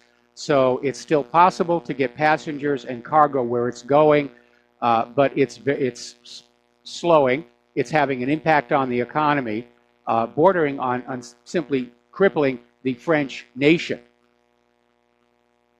So we're going to see how that's going to play on out. But there's a lot of anger. The people of France are getting very angry with Macron, not just about his anti-union stance and his attempt to reduce wages and salaries for French workers, but because he too is in favor of the open border policy, and France is feeling the results of it. France takes tremendous pride in Paris and their tourism industry. And because of the refugees flooding on in between the acts of terror and outright criminality and just the refugees defecating in the streets, it isn't the Paris that people remember from not all that long ago. And they're having to put up fences around the place, and people are going in there and saying, this isn't what I saw in the travel brochure. And so they're feeling the pinch on the tourism industry. Now, out in California, they're looking at more taxes, a total of $269 billion in tax measures. And they're talking about $200 billion for single-payer insurance. That would be spread out across the population. Sales tax on business services, $49 billion. New tax on California businesses, $14.4 billion. Because after all, California's got to pay for all those illegals. We went down the numbers yesterday on yesterday's show. The illegal immigrants are not a benefit to the American economy. They are a serious, serious drain. We're going to take a break for station identification. We'll be right back. Aloha America, welcome back to our show, hour number 3.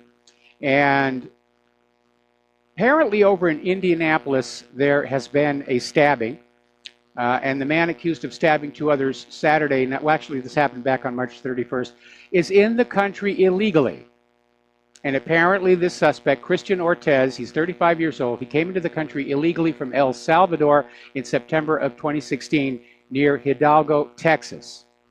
Border officers caught him and arrested him immediately, but he was released a month later. This was back when they had that whole catch and release program going on. And so 8 months after that, an immigration judge ordered he be deported back to El Salvador, but he skipped the hearing and authorities couldn't find him. And here we are all this time later, and he's out there stabbing people. Now, interestingly enough, Democratic Congresswoman Nydia Velázquez tweeted her admonishment of immigration and customs enforcement officials for nabbing an illegal alien outside a Brooklyn criminal courthouse. The part she left out is this illegal alien had been arrested 15 times since 2005. Now, these liberals are so desperate for the illegal immigrants to vote Democratic in the midterms, they're perfectly willing to let these criminals just run rampant all over our country. The fact that law-abiding American citizens are being harmed, displaced, overtaxed to pay for all of this really doesn't seem to be a concern to them. It's just all about getting the illegals, getting them to vote, hanging on to power, taking Congress so they can impeach Donald Trump. And Trump is letting it happen. I mean, that is the real crying shame here. Trump has to understand that the illegals are going to vote against him unless he gets them out of this country, or at least gets a mandatory nationwide voter ID law rammed through while the GOP is still in charge of Congress. Why are they not doing that? Now, again, over in California, there has been an outbreak of a highly contagious parasitic infection called valley fever. Now, back in the early 1990s, they had just 719 cases. In 2016, they had over 5,300, and experts believe that 9 out of every 10 cases go unreported, so we're talking 50,000. Where did it all come from? It came from south of the border because these illegals and the refugees are being allowed through without a basic medical check. Even in the heyday of American immigration, the Statue of Liberty, give us your tired, your poor, your oppressed, yearning to breathe free, or however that is, they still had to go through Ellis Island. They still had to have their paperwork intact. They still had to have medical checks. And those who were ill were placed in quarantine until they got better, or if they had an incurable disease, they were put on the ship back home. That's just common sense. And ever since the liberals have started this open borders policy, we're seeing diseases reintroduced to this nation that had been eradicated. There's been a case of bubonic plague, TB is up, drug-resistant TB is up, scabies is all over the place, H1N1, and now this valley fever. And it's completely ridiculous. All right, let's take a phone call. Bob in New Jersey, aloha. Welcome to the show. What's on your mind? Okay, today at 1 o'clock at City Hall in New York City, the Lawyers Committee for 911 Inquiry filed a petition for the 54-page petition with 57 exhibits before the United States Department of Justice, the United States Attorney for the Southern District of New York. Petition to report federal crimes concerning 911 to special grand jury or in the alternative to grand jury pursuant to the United States Constitution and 18 U.S.C. number 3332A. I doubt that this will make the news anywhere. So that's why I'm telling you. I sent you the email, which was the release from one of my friends, one of the attorneys on it, Dave Mezerwinkle. So you may be able to post that on your blog, your website. Okay. That's all I have. All right. Do they think that this is going to be granted, that there'll actually be the grand jury convened? They're hoping. They've got their hopes riding on this because they've done this for last couple of years, and they've gathered quite a bit of evidence from witnesses, firemen, etc. Some of us were involved in just looking up the firemen that were retired and see if we could find them and see if they were there, and so bundle them all the information. So it's up to the attorney, but accordingly, they have a petition for the people to sign to get this. So it's not a done deal. That's why it needs a lot of, shall I say, advertisement, a lot of exposure. Okay, Bob, I'm not able to see your email. Would you resend it again and just put in the subject line, all in caps, 9/11 petition? Okay, I think what was in the original was the Lawyers Committee of 911. I'll put in that again, 911 petition. All right. I'll forward it on to you. All right, thanks an awful lot. Bye. All right, bye-bye. All right, we're going to do a shout-out now to our honor affiliates rejoining the network. Getting on back to the immigration and the border issue, as you know, Mexico is very much opposed to any kind of reduction in immigrants leaving Mexico and going to the United States, mostly because it's a filtering process. Mexico is getting rid of their undesirables. the ill, the unemployable, the criminal. And it was rather interesting that yesterday Mexico was saying that if Trump builds the wall, that Mexico will stop cooperating in the war on drugs, which doesn't really work all that well anyway, especially with the U.S. sending military weapons down to the cartels through Fast and Furious. Today, the Mexican president is rebuking Trump over the National Guard troops that are being sent to our southern border. And yet Mexico keeps military on their border with their southern neighbors. And you ought to see a picture of the wall they have. It's a substantial wall. And it's got, you know, the little Y arms at the top with the barbed wire so that you can't crawl over it. Meanwhile, apparently some illegal immigrants decided to taunt President Trump. They went on down to this metal barrier between Ciudad Juarez in Mexico and Sunland Park, New Mexico, and showed how it was possible to climb over it in less than 2 minutes. And it took basically a total of 4 people. There was the climber, 2 people to boost him up to get to the top of the wall, and the 4th one apparently taking the video. And this young man basically leapt over the border and ran into the United States. One of the things that I don't like about all of the border wall design submitted is there is no mechanism to keep people who reach the top of the wall from getting over it. There should be some kind of an overhang, or there should be some kind of spikes or something like that. Now, getting on back to Europe, Macron and Verhofstadt are getting together to talk about the future of the European Union. And their agenda, of course, is the European Union integration, which is the new word that they're using, as opposed to federalization. What they want to do is turn the European Union into a copy of the United States, where all the power is in Brussels, and the former independent sovereign member nations are just like the states here in the United States. And we went through the same process. When this country was started, the separate states were sovereign, independent states of their own, and that central government was just there to arbitrate disputes between the states and otherwise mind its own business. But over time, especially after the Civil War, Washington, D.C. just grabbed more and more power to itself and hamstrung and weakened the independent states until they're no longer independent. And that's what they're trying to do to the European Union right now. Tony Blair has come on back. He's in Great Britain, and he's trying to organize and form a new political party described as being centrist. And what they're trying to do is create this party and draw people from Labour and from the Conservatives and basically call for a new Brexit vote. Apparently the strategy is they're going to rehold the Brexit vote over and over and over again until they get the result the globalists want. We're going to do another phone call. Charlie in Los Angeles, aloha. Welcome to the show. What's on your mind? Yeah, Stormy Daniels, Mike. I think I wouldn't take her too lightly because, remember, prosecutors have gone a long ways with women's testimony. You don't know who she's talked to, who she can corroborate a witness from. Remember Virginia Hill? Yep. Remember Marilyn Monroe?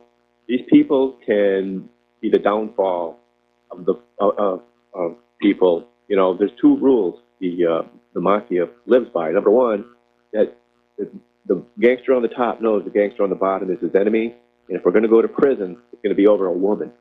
So we don't know who she has circulated with in the last 10 years that could put or drop the bomb on Donald Trump. We don't know.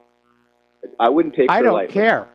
Thank you for taking my call. You know, I don't care. I mean, I'm disappointed in Trump, but we're looking at a world war, and I'm sorry, this porn star just does not rise to the level of being of serious consideration and concern, in my opinion. You know, so Donald Trump wanted to have sex with a porn star. It's a common enough fantasy, and I really don't care. I don't approve of it. You know, I don't fool around on Claire because she's an excellent shot. She's laughing in the other room. I'm in trouble now. But seriously, this is trivial. It's a distraction. I'm very disappointed in Donald Trump. I'm still glad he's in there rather than Hillary Clinton, but only by a very thin margin. It's getting thinner and thinner day after day. But this trying to fan up Stormy Daniels as a reason to get Donald Trump out of office, it betrays the desperation on the part of Mueller and Rosenstein and the anti-Trumpers. And I don't know why they still have their knickers in a twist, because Trump is basically giving them everything they want. All right, let's go back to the phones here. Sherry in Texas, aloha. Welcome to the show. What's on your mind? Thank you, Mike. I don't know how to say this, but I've got myself so low tech, I might have to stop listening to the show. I'm going to try not to get emotional about this because I don't know how certain it's going to be, but there's one thing I want to say before I go. I can't listen so much. I was unable to get today from any stations. I don't know if my little Crane Radio is just not hanging in there, and you're getting cut out so much today that I'm left with no news for most of today. The New York Times I want to say this if I have to go. The New York Times of Thursday, September 12, 2013. It was volume CLXII. Thursday, September 12, 2013. And the headline read, as Obama pauses action, Putin takes center stage. This is what's happening now. It was mentioned that this morning around the power hour time when they have this town hall news or something, and that Russia is getting together a task force to go in and see if there's anything to the chemical weapons crisis there. Obama's willingness to hit the pause button twice on his decision to launch airstrikes to punish Syria for using chemical weapons on its own people reflects a refreshing open-mindedness and a reluctance to use force that they considered all too missing under his predecessor with the Texas swagger. That was Bush. Okay, now, of course, New York Times is going to say nice things about Obama, but this is what I liked about Obama, too. They let him bring in Putin to stabilize the region, because it's just, a hop, skip, and a jump over Georgia, and he's right in Syria there somewhere, and he can get in there and do that. I heard that's what he's doing. He's putting in a task force. I have no idea if you talked about this today yet, or if anyone did. I just heard it on this newscast, and I'm listening to all these talk show hosts. No one's mentioning this. Is Putin in there with his task force? Has anyone mentioned this? No. What we're hearing is, of course, the Russian forces in Syria have been there for a while. They're on alert. Apparently, all of the Russian military is on high alert, and they're already beginning to shift the civilian air traffic control lanes away from the coast of Syria. So that's how serious this is getting. And they're saying for the next 72 hours, keep very tight control over the paths of civilian cargo and passenger aircraft. So that looks to be the window that's happening. Basically, the issue is, what is the U.S. exactly going to do? Are they going to blow up another airfield? That can sort of come and go, and Trump will look like he's Butch, and that will be that. I'm very concerned over the fact that we have U.S. assets approaching Russian assets without informing them ahead of time, as was previously agreed to. I'm very concerned that the radar track of this Navy surveillance aircraft seems to be focused on the location of Russian assets in Latakia and Tartus. And I can't imagine that the U.S. would be stupid enough to directly attack the Russian forces in Syria. But at this point, when you've got people like John Bolton, who has the ear of the president, yeah, the wisdom may be, look, we know war with Russia is inevitable. Let's start it now. Well, they're not giving Trump any credit, and I don't want to stop giving him credit, because if they're not going to let him, if they're going to make him do something stupid, it's because he has to do it. Because they let Obama let this guy in and stabilize. They let Putin in when it was Obama. Now, I really think they are looking to see if this is a false flag or not. I think Putin's in there to see if it's a false flag. If Trump isn't going to wait to see before he bombs someone for something that never really happened, then he's got his arm in a twist here, and they're making him do this because I think Putin is ascertaining if there's anything to this chemical attack. There's nothing to the chemical attack. Russia's already sent their chemical weapons experts into Duma. They found nothing there. They've gone to the hospital where supposedly all these children were gassed, and nobody at the hospital or anywhere around the neighborhood has even heard about a chemical attack. It doesn't make any sense. Putin already knows it's another false flag. Trump has to know that it's a false flag. He can't possibly be as stupid as to actually say, yeah, Assad would do this, even though it's the worst possible thing. That's the level. Excuse me. Go on. Yeah, I was going to say, it's over and done with. It was a false flag. I know it. You know it. Putin knows it. Trump probably knows it. However, the war hawks have managed to take control of Donald Trump. He's fully on board with going into Syria. He's calling Assad the animal, which is the typical pre-war demonization. So, something's going to happen, and everybody's on alert. The Russian Air Force is on alert. The Russian Army is on alert. The Russian Navy's on alert. Everybody's expecting something to happen imminently. Could happen even tonight. Yeah, well, that answers my question beautifully, and I don't think there's anything else Trump can do about it. I think if we can survive this thing, he'll come back to lead us later, I think. He's not out of the picture. It's just, I'm sticking with him because this is how messed up our elected officials are. I won't say government because we're the government. This is how out of control it is, out of our hands it is. And it's just, I just love y'all. I'm glad you've been there to teach me so much. If I can't call again, it's because I put myself in that position and I feel more free. Okay, I understand what you're saying there. All right, well, thanks an awful lot. We're going to let you go here.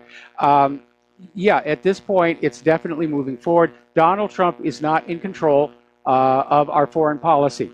It's under the control of the neocons, the John Boltons, Benjamin Netanyahu, and they're basically going to use up the United States of America to carry out this global war agenda. And I'm very disappointed in Donald Trump. The only way I will support him in 2020, if he runs again, is if Hillary steps back in. Other than that, I'm looking for another candidate to support. We've got to take a break for commercials, and we will be right back. Aloha, America. Welcome back to the show. We're going to go back to the telephones. James in Tokyo, thank you for waiting patiently. What's on your mind? Hi, Mike. How are you? Hope you're well. I listened to the call 2 calls ago when you said you don't care about Stormy Daniels. First of all, you're very hypocritical to say that, as you were the 1982 male heterosexual porn star of the year known as Ruler Rivero. However, I'm going to tell you why it does matter, okay? Okay. I'm going to tell you why, in my opinion, it matters. Okay, can I give you a confession? If you have these people... James, yes, I have a confession to make. It was all computer animated. I don't really look like that.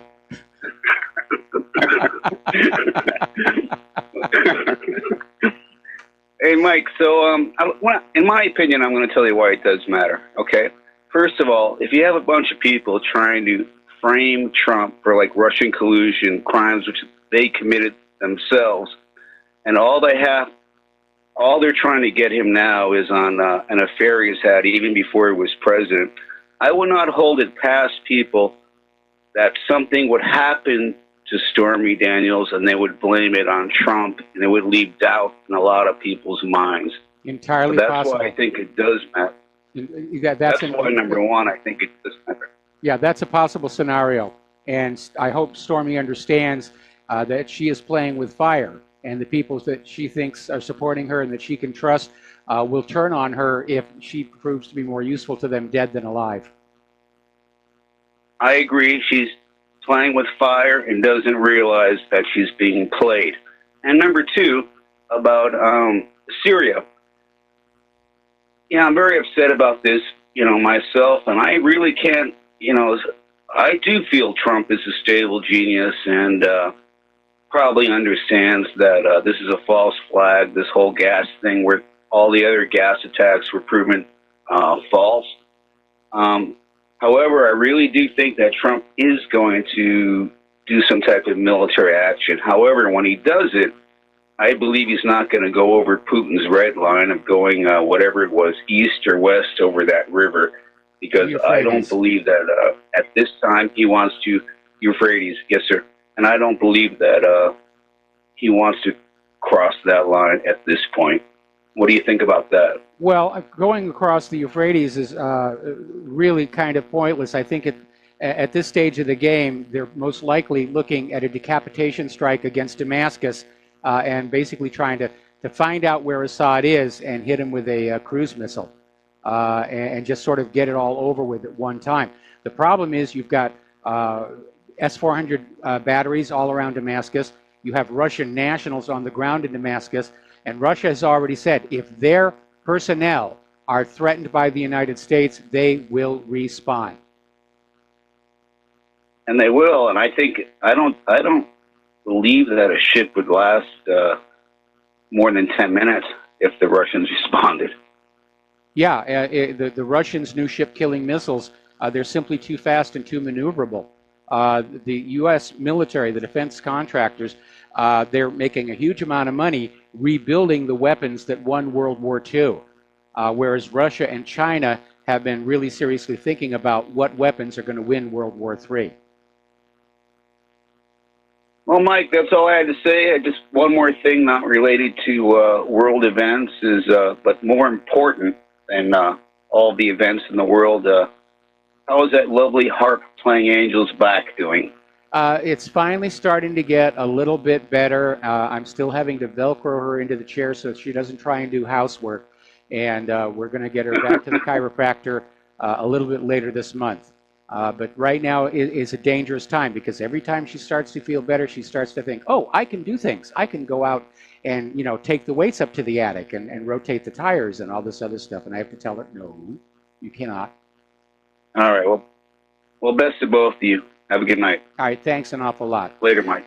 All right. Later. Now, getting on back to immigration and globalism, Hillary Clinton is once again out there flapping her lips.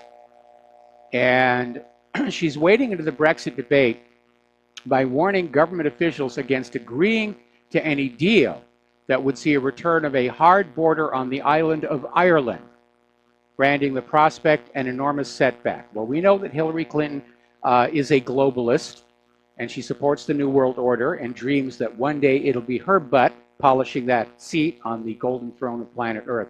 But frankly, for somebody who's lost an election, she's still out there trying to be in the public eye. And I know she said she has no aspirations to ever run again. I don't think so. She acts like somebody that I think is going to come back in 2020. Time will tell whether I'm right or wrong on this. But I'm not getting a feeling of her being ready to retire and enjoy all of her ill-gotten gains. She still wants to be in the public eye. She's addicted to fame and adulation. And she still wants that Oval Office. I don't think she's given up on that. When you look at how she behaved when she lost the election, hardly dignified, to put it bluntly here. All right, we're going to take another break for commercials, and we'll be back with more about immigration, right to keep and bear arms, various science issues. Stay tuned. Aloha, America. Welcome back to the show. We're talking about Europe. We're talking about the refugee crisis, and of course, all eyes are now focused on Hungary. They've pretty much finished counting all the votes, and Viktor Orban has won a huge landslide victory. He won 74.6% of the votes on Sunday. It looks like his party will take 134 seats in the 199-seat parliament, giving it a constitutional two-thirds majority. In other words, Viktor Orban and his party are in charge. They don't have to form a coalition government. He is the boss. Now, this is an amazing landslide victory for Orban. No American president has ever reached such a majority. The record is 61.05% of the popular vote, and that was a sympathy vote for Lyndon Johnson after the Kennedy assassination. Even Franklin Roosevelt in 1932 only won 57.41%, and Ronald Reagan even beat Roosevelt scoring 58.77%. So this puts Orban's victory at a truly historical level, and it is decidedly anti-EU based on that refugee crisis. And I'm sure up in Brussels, they're screaming and crying and figuring out what they're going to do, because gosh darn, those people of Europe just aren't willing to welcome in all those refugees just because some people are being raped and groomed by child molestation gangs, and they're being robbed at knife point and stabbed and shot, and there's all these diseases coming in. You people of Europe are just so picky. Now, gun sales soared in March, even as the top Democrats continue push to end the Second Amendment rights. They've shifted away. It's no longer just getting the assault rifles. They want that Second Amendment gone. They want everybody totally disarmed. So you will do what we tell you to do. Sieg Heil, Sieg Heil, Sieg Heil, Sieg Heil. And retired liberal Supreme Court Justice John Paul Stevens did an op-ed in the New York Times saying it's time to repeal the Second Amendment of the U.S. Constitution. No, it isn't. And as a judge of the Supreme Court, your job is to enforce and uphold the Constitution, not demand we all change it. Now, this coming Saturday, April 14th, Oath Keepers are setting up Second Amendment rallies in every single state capital. There's a link on the page at whatreallyhappened.com. It says Second Amendment rallies, all state capitals, Saturday, April 14th. Click it. If you can get there, show your support. We need to make a statement. We will not be disarmed. Certainly not in the face of the skyrocketing crime that the open borders have brought in with it. Over in Great Britain, as you know, where they have gun control, their stabbing murders are on the rise. And London's murder rate is now exceeding that of New York City. And they're trying to basically diffuse the idea that this has anything to do with the immigration by saying, oh, well, you know, the police department had its budget cut and we don't have enough officers. Well, we know budgets are being cut everywhere. Well, if the police department budgets are being cut, why are we not allowed to have the means to defend our home against home invaders? And by the way, there was another story about how this young boy defended his home against a hardened criminal, just shot him dead. That happened in the last couple of days here. Now, over in Deerfield, Illinois, it's a suburb of Chicago, and they basically passed a law requiring everybody living within Deerfield to hand in their assault rifles as well as high-capacity magazines. And it's now come back to haunt them. They are being sued by multiple gun rights organizations for clearly violating not only the Second Amendment, but Illinois state law. So we have to push back. The gun grabbers are out there. They're just whining and crying and saying, oh, those gun owners, they're all violent. And yet the gun grabbers are the ones talking about violence. Was the one that was out there the other day saying, well, you know, if cold dead hands is what they want, we'll give it to them. We have to kill half the people in this country, we'll do it. Boy, talk about violence. They're the ones who are violent. If the law-abiding gun owners were really as violent as the gun grabbers claim, there wouldn't be a lot of gun grabbers left. Just think about that one. Just think about that one for a while. We're not the violent ones here. All right, let's take a phone call. Bob in the Carolinas, aloha. Welcome to the show. What's on your mind? Aloha, Mike. Stormy Daniels is not a legal name. You guys are getting played again. This is all part of the getting played by the media. Her name is actually Stephanie Clifford. I'm sure she's signing her documents that way. But it's just like putting Bozo the Clown on the television and saying they got a lawsuit, and they play you guys like 5th grade to 8th grade. They're not playing us. They're not playing us. We all know that porn stars have stage names. That's no big deal. Of course you do. But the way that we're being played, half these guys don't know this. No one looks this up. And my point is that it's almost like putting Bozo the Clown on there. Nothing will come of this. Now, number two, you call everyone a money junkie. Oh, if I invest $400 and make $40 and make a 10% gain, am I a money junkie? No, the money junkies are the ones who game the system to get money to flow to them without returning anything of substantive value to the system. That's a real money junkie. I'll give you a good example. James Cameron, the film director. You don't have to whack for votes. Hey, Bob, let me make a point here. My radio show. Good example, James. All right, we're going to drop him. He's just here to rant. But to finish up on my thought, James Cameron, film director, does not qualify as a money junkie because he makes great movies. Avatar is still my all-time favorite film. And we, the people, voluntarily give our money to James Cameron or to his distributors to see the movie or have the Blu-ray of it. And that's the way it's supposed to work. Same thing with George Lucas, makes all the Star Wars movies. He makes a good product. We voluntarily give him our money, and he becomes rich. That is not money junkie behavior. Money junkie behavior are people who go on in and they bribe the government to pass special laws that just lock in money flowing from the American people into their pockets without returning anything of value to the system.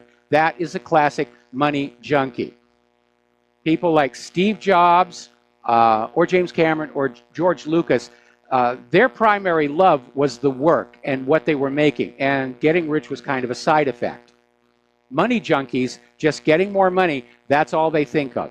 Any way they can do it, by hook or by crook, usually by crook. Okay, now getting on back to the gun issue. A lot of people are starting to talk about whether guns should be taken away from the mentally ill.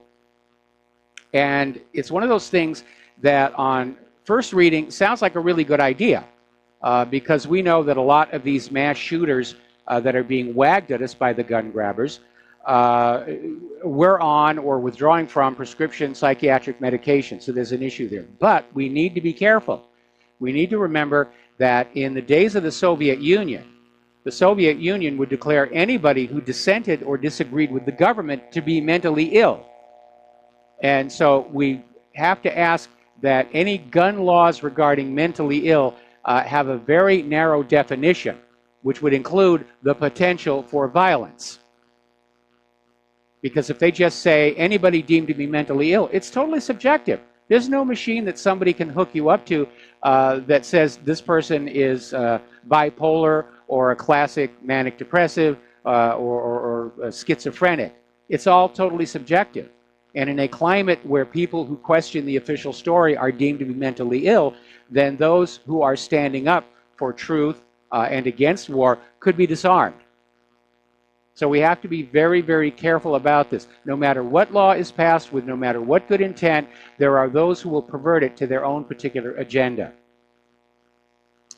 Now here is a very bizarre situation, and we need to pay attention to it. Somewhere around the 1st of April, 1st of this month, Broward County Sheriff's Deputy Jason Fitzsimmons, 42 years old, in an excellent state of mind and health, called in sick to his job and was shortly thereafter found dead on his sofa. There's been a complete news blackout of this. Now, one report said that he'd been battling cancer. Friends and family are saying, no, he wasn't. The official obituary said, unexpectedly died. There's a blackout on all of this stuff. The reason this is significant is because Deputy Fitzsimmons was on social media to question the agenda behind the February 14th Marjorie Stoneman High School mass shooting, suggesting that the event was being used to promote the Democratic Party's gun control platform in anticipation of the 2018 midterm elections. Now, Fitzsimmons' Facebook page has since been scrubbed of all 2018 posts, which would include those that may be calling the Parkland shooting or its aftermath into question. So we have to find out what happened to this guy. He's going against the grain. He's going against the gun grabber agenda. And he dies. Death by gun grabber. And they think the gun owners are dangerous here. Now, Jeffrey Rush, he's a fine actor. You probably remember him as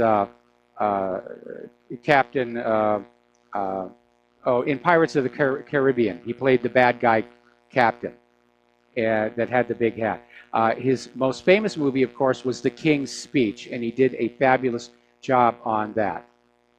And apparently, somebody ran a newspaper article on the Me Too hashtag saying that he had been accused of sexual harassment when he was on the stage doing Shakespeare many years ago. And Rush has come on out and said it's absolutely not true because there was no formal complaint. Nobody complained when he was doing that stage thing. Nobody mentioned it to him. The directors didn't say anything. The producers didn't say anything. And he wasn't a big star back then. But apparently somebody somewhere said, oh yeah, they had heard that this may have happened. It got leaked to the press. And it's basically harmed his career. And he's now suing the Daily Telegraph for the false and spurious claims. And this Me Too thing, again, like so many other aspects of the liberal agenda, it has just spun wildly out of control. And it winds up discrediting itself because you start with people who have a legitimate grievance, and then all of a sudden everybody wants to get on board and say, oh, he molested me, he harassed me, he groped me, he did this, he did that. And they love to wield that power to be able to destroy somebody's career. And there are a lot of very insecure people in entertainment who can't stand the idea that after years of work, they're not big stars. And so the opportunity to take down a big star is very, very hard to resist. And we need to be careful. We need to make sure that real occurrences are dealt with appropriately, but this witch hunt hysteria is harming more people. It's doing more harm than good. Meanwhile, over at Harvard University, they're going to start investigating professors accused of microaggressions after students reported being subjected to in-class verbal or nonverbal slights and insults. And apparently 85 students responded to a poll saying yes, they had experienced in-class microaggressions. Now, we're already starting to see complaints from employers as these snowflakes are going into the workplace and start to whine about microaggressions, which if you're in a competitive atmosphere, things are going to happen. These kids have such a thin skin, you can practically see the blood flowing through their veins. And that's not real world. These colleges and universities, these liberal bastions who are out there turning these kids into these oversensitive snowflakes who are just offended by every little tiny thing they see, they're not really preparing them for the real world employment market, let alone being put in a uniform, handed a machine gun, and sent into battle.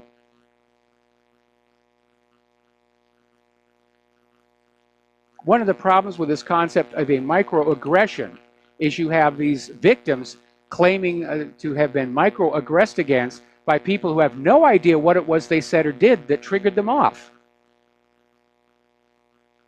Now, as you know, Mark Zuckerberg is testifying before Congress, or did testify before Congress. At one point, he actually froze. Trey Gowdy pounded on him for the fact that Facebook appeared to be suppressing conservatives.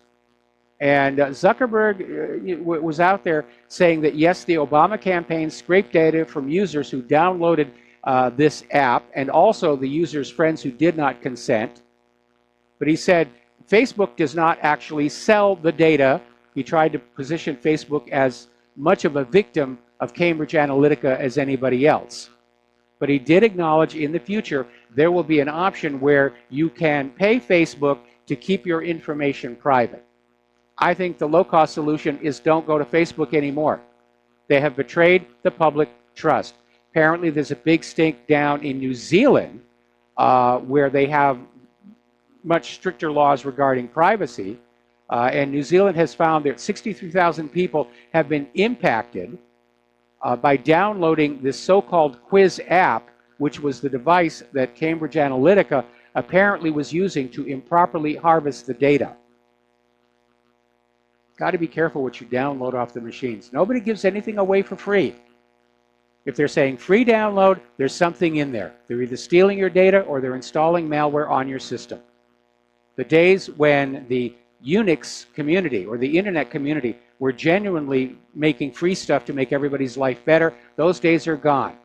And everything that's out there for free now, there's a reason for it. Somebody is going to make money. It's going to be loaded with ransomware. It's going to be spying on you. Who knows? Meanwhile, Uber has acquired Social Bicycles Incorporated, which is a company in New York that has these electric bicycles that are strategically placed in bike stands all over the city. And you basically will go to the stand, you'll put your credit card in there, and you just take a bicycle. And you drive it to your destination, you put it into the rack there, and you get your bill. The problem is the bike share company is tracking where you go in real time. And Uber is planning to put these electric bicycles in smart cities everywhere. You won't catch me on one of those things. I'm a private person. If I were to go to the bakery on my way home from work and get a jelly donut, it's nobody's business. It isn't Uber's. It isn't the U.S. government's. Meanwhile, Colorado is deploying roadside sensors that will tap directly into your car's onboard computer to see how fast you're going, whether you're using your windshield wipers when it rains, and so forth and so on. We'll be right back with the last segment of our program after these few words. And aloha, America. Welcome back to our show. Last segment of our program today. Now, out in California, and I'm starting to wonder if there's something in the water that makes people in California act like this. California State Senator Richard Pan is the guy who was pushing for mandatory vaccines via Senate Bill 277. And now he's introducing legislation that would criminalize all bloggers and independent journalists who dare question the official narratives on vaccine, medicine, politics, and government. Now that is flat out unconstitutional. Under the First Amendment, we have a right to say, I'm not sure the science is there. I'm not sure the government is making a good decision.